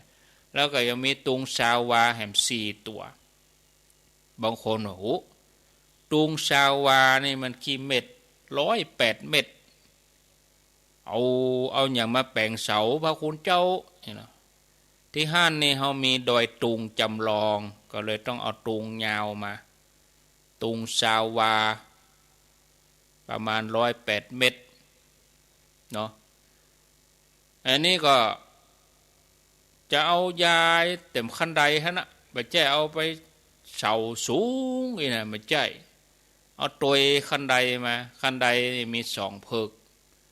เชียงใหม่ก็มีคันใด2 ข้างหาวกำนี่เขาเอาไว้ตรงกลางแต่ว่าตรงข้างเขาจะแปลงหานตุงชาววานี่ยายลงไปหลุมปุ่นนี่นะ2 ข้างคันใดนี่จะเป็นที่ไว้ตุงชาววาไม่ใช่เอายองที่ฮื้อศรัทธากำแล้วไปกำเสตุงก็จะรู้แปลงหาวไว้ห่างจากที่กำเห็นน้อยสักประมาณสัก50 เซนแปลงหานตุงไว้ตุงชาววาแล้วเขาก็มัดโดยหานตุงยายขึ้นไป2 ฝั่ง2 ข้างตุงชาววา4 ตัวตานวันที่13นะแต่สู้ตุงของญาติโยมก็เอาครอบครัวละตัวก็คนละตัวก็ตามใจจะเอาลูกบ้านเฮาไปก็ยิ่งดีเฮาบ่ใครแล้วใจเฮ้ยเอาจะซื้อไปคนเดียวได้จะเอากี่ห้องตุงมันมีหลายห้อง7 ห้อง9 ห้องก็ตามใจเอาไม้ไปคนเดียวดู แต่เฮามีรถเก่งยุ่งสู้ไปเอาไม้ปุ่นไปเก็บไปหื้อหันแล้วขนาดกาอย่างกาความสั้นความยาวมีหันเรียบร้อยแต่ถ้าเฮาจะเอาไปเองอยากจะทำเองไม่มีปัญหาเอาไปได้เลยปักไปเลยปักตั้งแต่วันที่13เป็นต้นไปที่ม่อนประสี2 เมืองโดยนางแก้วแล้ววันที่18นี่เปิ้นจะพุทธาภิเษกเหรียญ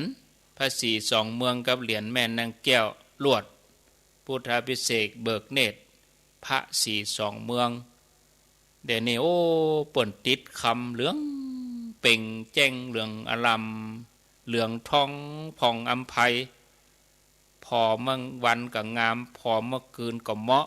เอาไฟเปิดใส่เหมาะอีนะพอแล้วทำให้จิตเขาอิ่มบุญชุ่มชื่นเนี่ยแล้วก็18นั่นก็ใครจะไปนอนก็นอนเมื่อคืนนั้นกลเข้ามาทุปญาติเจริญพุทธมนต์สวดมนต์ตันพุทธาภิเษกเบิกเนตรสวดเบิกจนถึงวันที่19มางายนั่นก็จ ญาติโยมเขาเคยไปผูกผ้าแพร่กะจะไปปูจ้าเหรียญเป็นรับเหรียญที่จองไว้กะโต๊กหอด19มาตอนกะ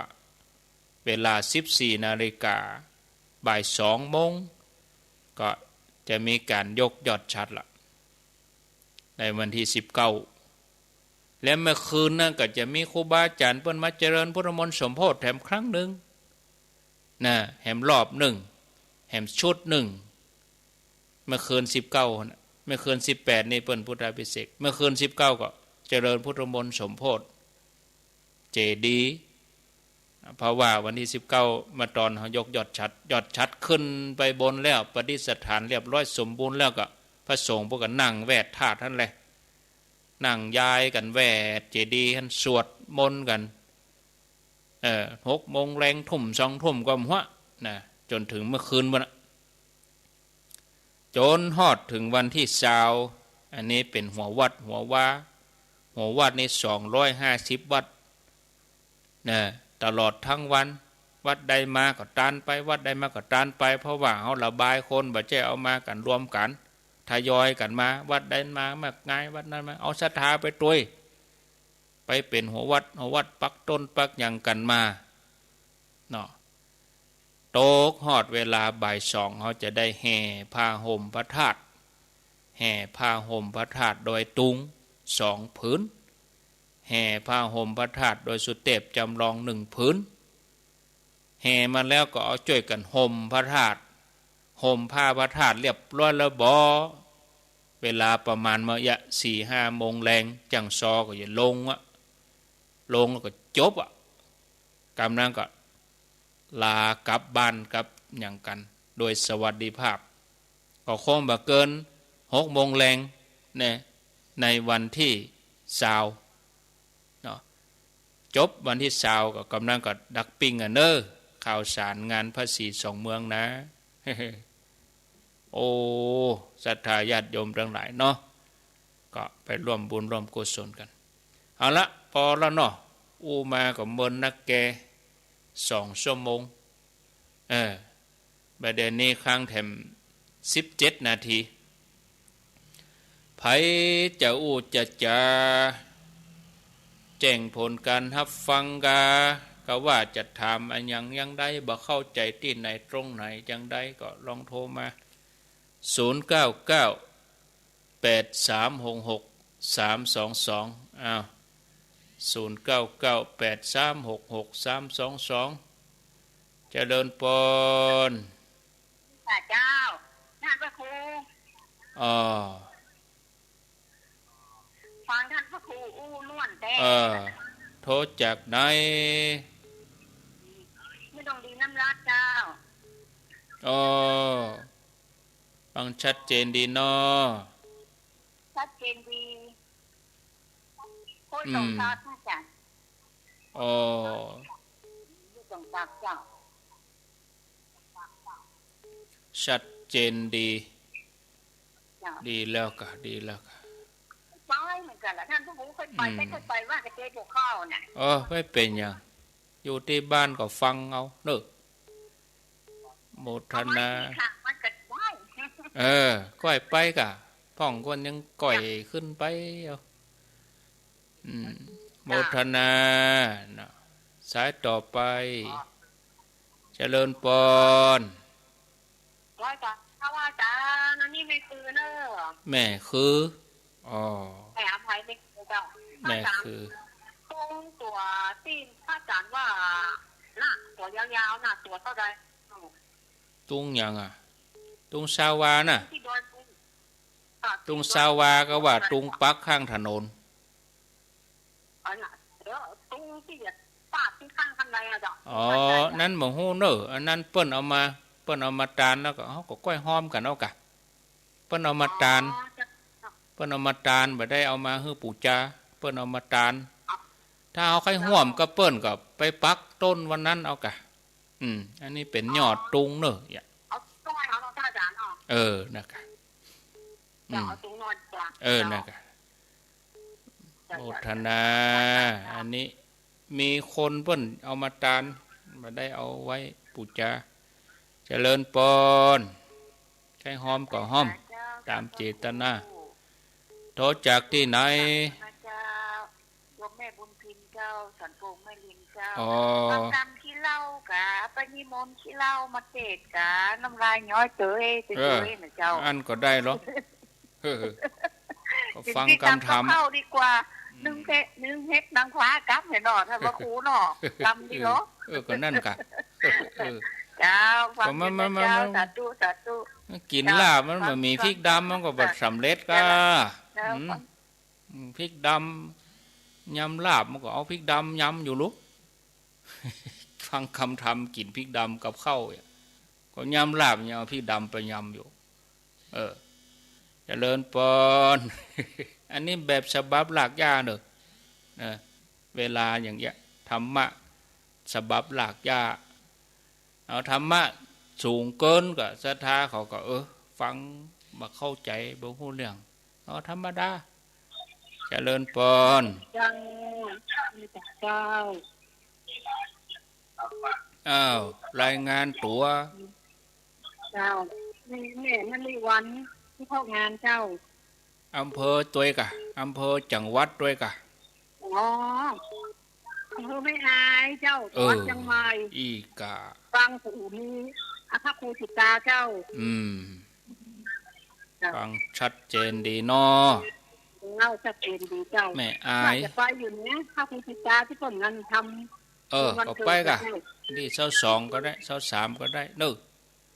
เจ้าโมทนาสาธุเวลาโทรร้องลีวิทยุอย่ามันหอนบิ่งบิ่งว่องว่องแสบแก้วหูเจริญปอน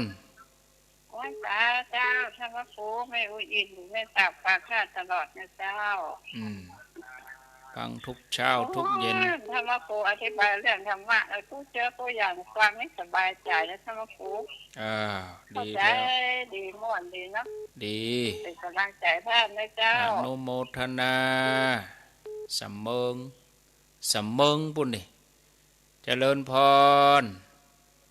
ไว้จ่าเจ้าโทษจากที่ไหนนั่นที่อันเจ้าวันเพ็ญกันทวงอันปฏิแม่ลิมเจ้าแม่ลิมมีว่าตุงนั่นน่ะตุงที่ปักข้างถนนนั่นน่ะตัว199นี่กับเจ้าแม่น่ะถึงเสาถึงยังนั่นตั้งกรรมการเปิ้นเป็นคนจัดอาดามาเปิ้นบอกให้อู้นี่เฮาก็อู้ได้ไปนี่เฮาจองเฮาโอนสตางค์ไปที่ท่านได้บ่เจ้าเอาเข้าของกองทุนภาษี2เมืองปุ่นเอาเนอะบ่ต้องเอาเข้าที่เฮาเดี๋ยวเฮาจะบอกคือเอาเข้าบัญชีกองกลางปุ่นอย่างบ่เนาะกองทุนเดี๋ยววันพุธจะลองไปอู้ไปหยังเปิ้นพอก่อนเนอะเดี๋ยวจะได้บอกคือเนาะไม่เป็นไรเนาะโมทนาจะต้องถามเปิ้นพอก่อนที่เปิ้นจะทำอย่างกรณีอย่างอี้ได้ก่ออย่าเจริญพรสาวรักษ์ใส่ประการเจ้าสาวรักษ์ต้มปีเห็นเนาะกับพริกดำเนาะท่านพ่อครูเนาะก็นั่นกะเจ้าเป็นกำลังใจให้นะเจ้าพระบาทสมเจ้าโมทนาก็เจ้าไว้สาเจ้าพี่น้องทางเมืองฝั่งเพื่ออย่างกับวันที่22ไปปะกันได้ที่น้ำบ่อสาวาเจริญพรกราบนมัสการเจ้าท่านพระครูเจ้าโทษจากที่ไหนเมืองฝางบ้านแม่สุนน้อยแม่สุนน้อยเมืองฝางฟังชัดเจนดีเนาะฟังชัดเจนดีฟังม่วนเข้าออกเข้าใจดีเจ้ายินดีเนอะยินดีแต่เจ้าก็เปิ้นหลวงสีมาเปิ้นโทรมาหาโอ้ใครมาแอวแต่เนอะวะเปิ้นหลวงสีมาเจริญพร เจ้าข้าพเจ้าท่านพระครูแม่สุแก้วศิลปากรสิทธิ์บ้านองหลักคุณเด้อฟังชัดเจนเลยเด้อเจ้าท่านพระครูฟังถึงสอนเด้อเจ้าดีแล้วจ้าจะตู้เอาธรรมะธรรมโมเนี่ยเป็นที่จ้างที่เพิ่มเด้อท่านพระครูเจ้าสาธุเจริญพร นมัสการเจ้าโทรจากทางใดในตัวเมืองเชียงใหม่เจ้าโอ้ในเมืองกะเจ้าในกลางเมืองเชียงใหม่เนี่ยเจ้าอยู่โซนไปวันที่19จะไปตามเอาไปกับเพื่อนๆที่วันนั้นเขาเจ้าจองข้างในแล้วบัตรตามนะเจ้าบ่เป็นหยังก็ไปตามเนาะไปปักยอดเนาะรวมได้แล้วกับลูกพวกได้แล้วจะไปตามคนเดียวที่เจ้าเจ้าเสาะจมูกได้แล้วเนาะเจ้าได้แล้วเอาไปจุดนั้นแค่ไปเจ้าได้กะได้กะได้เจ้าเจ้านมัสการก็จะร่วมไปบูชาอันเรียนไปเจ้าได้กะรวมกันแล้วเจ้าเจ้านมัสการอยู่โซนใดนี่ในตำบลหยังโซนใดในเวียงตำบลพระสิงห์เจ้าพระสิงห์กะเจ้าแจ้งกระตามให้เจ้าเขาเจ้าอยู่แจ้งกระตามอย่างได้ยินทีก่อนได้ยินทีก่อนโอ้ชอบเกเล็กทุกครั้งเลยเจ้าพระเจ้าก็ได้ยินข้าพระเจ้าฟังพระเจ้าแต่พระเจ้าโทรมาได้ก็ได้โทรพ่องกะจะได้หัวเนาะเจ้าตำบลพระสิงห์นี่ก็ฟังกันหลายที่หลายหลังดีที่โซนก็อยู่นี่นะแล้วก็ฟังดีกะโทรกับตามเมื่อไหร่อะจ้ะนี่ถึง9เขาจะไปตามตุงการเอกสารหลายอย่างแต่รวบรวมกันแล้วดีละจนเนอะเจ้านวัตกรรมถ้าแล้ววันที่20เราจะง่อมนะโอ้เฮาใครไปหันไปพอไปห่วมกับกันก็จะทยอยไปก็ได้ตั้งแต่13ไป13เนี่ยอาตมาไปอยู่ปุ่นแล้วแต่ไปขวายหน่อยเด้อที่13นี่นะไปถึงปุ่นกับแม่เพนปุ่นแม่เลี้ยงเพนหรือบดีก็ไปเพนแล้วก็ไปกับผู้นะ0998366322เจริญพรไหว้เจ้าทำพระครูจากตังใดจากแม่แจ่มเจ้าโอ้แม่แจ่มอยู่ตำบลหยังฮะตำบลเจ้าท่าผาบ้านตับวันนั้นมาก่อนมาด้วยคนเฒ่าเขานั่นก่อนเจ้าควายเจ้าที่ไปตามตุงนะเจ้าตุงนี่ก็ได้เอาไปห้อยแล้วผู้ฮือไปตัวไปเห็นท่านพระครูจะขึ้นวันที่13นะเจ้าจะไป13แม่เขาทยอยไปกะไป14ก็ได้15ก็ได้รู้บอกเพื่อน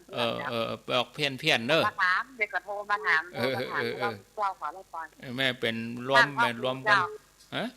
ท่านมหาสงฆ์ชาติคนเดินตู้ดงปิ๊กถึงบ้านถึงวัดถึงว่าแล้วค่ะเจ้าเพิ่นจะถึงวันที่9มีนาเจ้าที่9มีนาเนาะแต่ว่าเพิ่นก็อู้เนาะโดยตุลุงยองแต่ว่าแม่แรงว่าไม่แรงบ่ได้ฟังนานแต่ว่าเพิ่นก็เข้ารายการเจ้า3เลยจะฟังทุกวันจ้ะ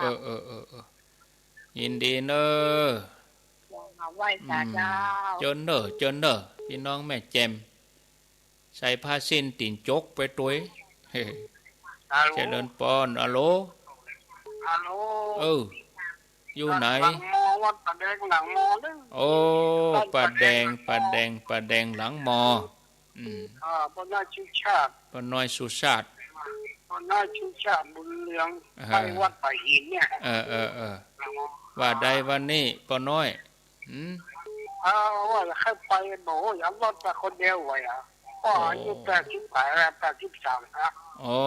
ก็เดี๋ยวจึงมีขับรถเก่งขึ้นได้ก็ขับรถเก่งขึ้นได้ก็ได้สบายมากครับบักตั้งมาสูงนะโอ้ทางลาบลื่นถนนลาบลื่นดีลาบเรียบดีต้องมีคนไปตัวนะต้องมีคนไปตัวอย่ามาตุงสักตัวนะเอาคนไปตัวเนอะอย่าไปคนเดียวนะว่าจะไปวันที่10เข้ามาที่ทางหูได้ค่ะ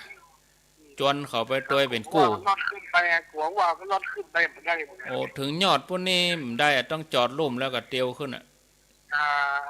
สาวขั้นใดขึ้นโอ้ตีจอดปะเลอะปะเต๋อเปิ้นแปลงที่จอดรถสูงด้วยสูงกว่าโอ้สบายมากรถเก่งไม่มีปัญหาว่าจะไปใจขึ้นไป100%อย่างนั้นก็ไปบ่รอด ต้องจวนเขาไปตัวอย่าไปคนเดียวแต่ว่าจะขอลูกไปส่งน่ากันน้ำฝางบุญลูกอยู่ฝางวะอยู่ฝั่งบ้านอย่างเขาก็ฟังวิทยุนี่อยู่กะว่าขออยู่ในเมียงฝั่งก็วิทยุเมืองฝั่งก็มีลูกยินดีเนอะป้าน้อยเนอะเป็นกำลังใจให้ฟังตลอดเลยสาธุ80 ปลายแล้วรู้นี่90เป็นยังไปยังลากสังกะชีกะมาจากเจ้ายังเอาสังกะชีมาลากเล่นนี่เพิ่นนั้นจัดอันนี้บ้านเลยเพิ่นบ้านใหม่ไปเฮ้อเขาตัดนี่อย่าหยุดก่อนนี่แม่อย่าโทรอีกอ่ะแม่อย่าโทรวิทยุนี่ไปตัดเตี้ยอีจัดปุ่นก่อนปุ่นก่อนไปตัดเตี้ยอู้ก่อนยายพรอู้ก่อนฟังชัดเจนเนาะเจ้าชัดเจนแล้วจะฟังนี่ก่อนฟังก่อน6 โมงมาหาไปประกาศบุญดีแล้วก็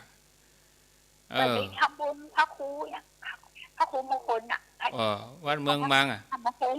วัดเมืองมังวัดอย่างที่ไหนประจานบกก้างประจานบกก้างนี่มันได้ไม่มีปัญหาโชคดีเนอะยายพรมาที่กลางเจ้ายายพรร้องวัวแดงสันกำแพงเชียงใหม่0998366322มีก็เข้ามาจะอู้จะเจริญพรกะวันโภคอาตมาก็อย่าไปกำนัดสลาไว้นัดช่างไว้จะให้เปิ้นไปก่อแปลงทานสปอตไลท์ไฟส่องธาตุนี่เป็นเล็กตั้งหันโซโลไว้เนี่ยมันเป็นเล็กก็เลยให้สลาก่อแวดแล้วก็เฮาแปลงแบบต้นไม้เอาปูนแต่งแบบต้นไม้แล้วเฮาก็เอาสีทาถ้าจะเหมาะเนาะแปลงอย่างต้นไม้เนี่ยนะแปลงอย่างต่อไม้เนี่ยมีกิ่งมีอย่างให้หน่อยแปลงอย่างต้นไม้เนี่ยนะมี 4-5 ต้นแล้วก็ลวดเสาหาวคันใดจะเอาแต่งเป็นต้นไม้หมดเนาะเจริญปอนเอาเล็กไว้ในบุญสายสุดท้ายเจริญปอนโทษจากทางใดโทษจากสันพระเจ้าแดงเจ้าสันพระเจ้าแดงบ้านเที่ยเจ้าเมื่อลำได้โทรมานี่เนาะเมื่อน้ำได้โทรฟังตลอดนะเจ้าฟังชัดเจนดีกะชัดเจนดีเจ้าฟังกันไปเรื่อยๆเนอะเจ้าฟังคุณโน้ตขององค์เจ้าขอบคุณเจ้าไว้ชัดเจ้ากูหลังหอหลังเฮือนหมดเวลาหมดลาไปก่อนอายุวันโนสุขังปลา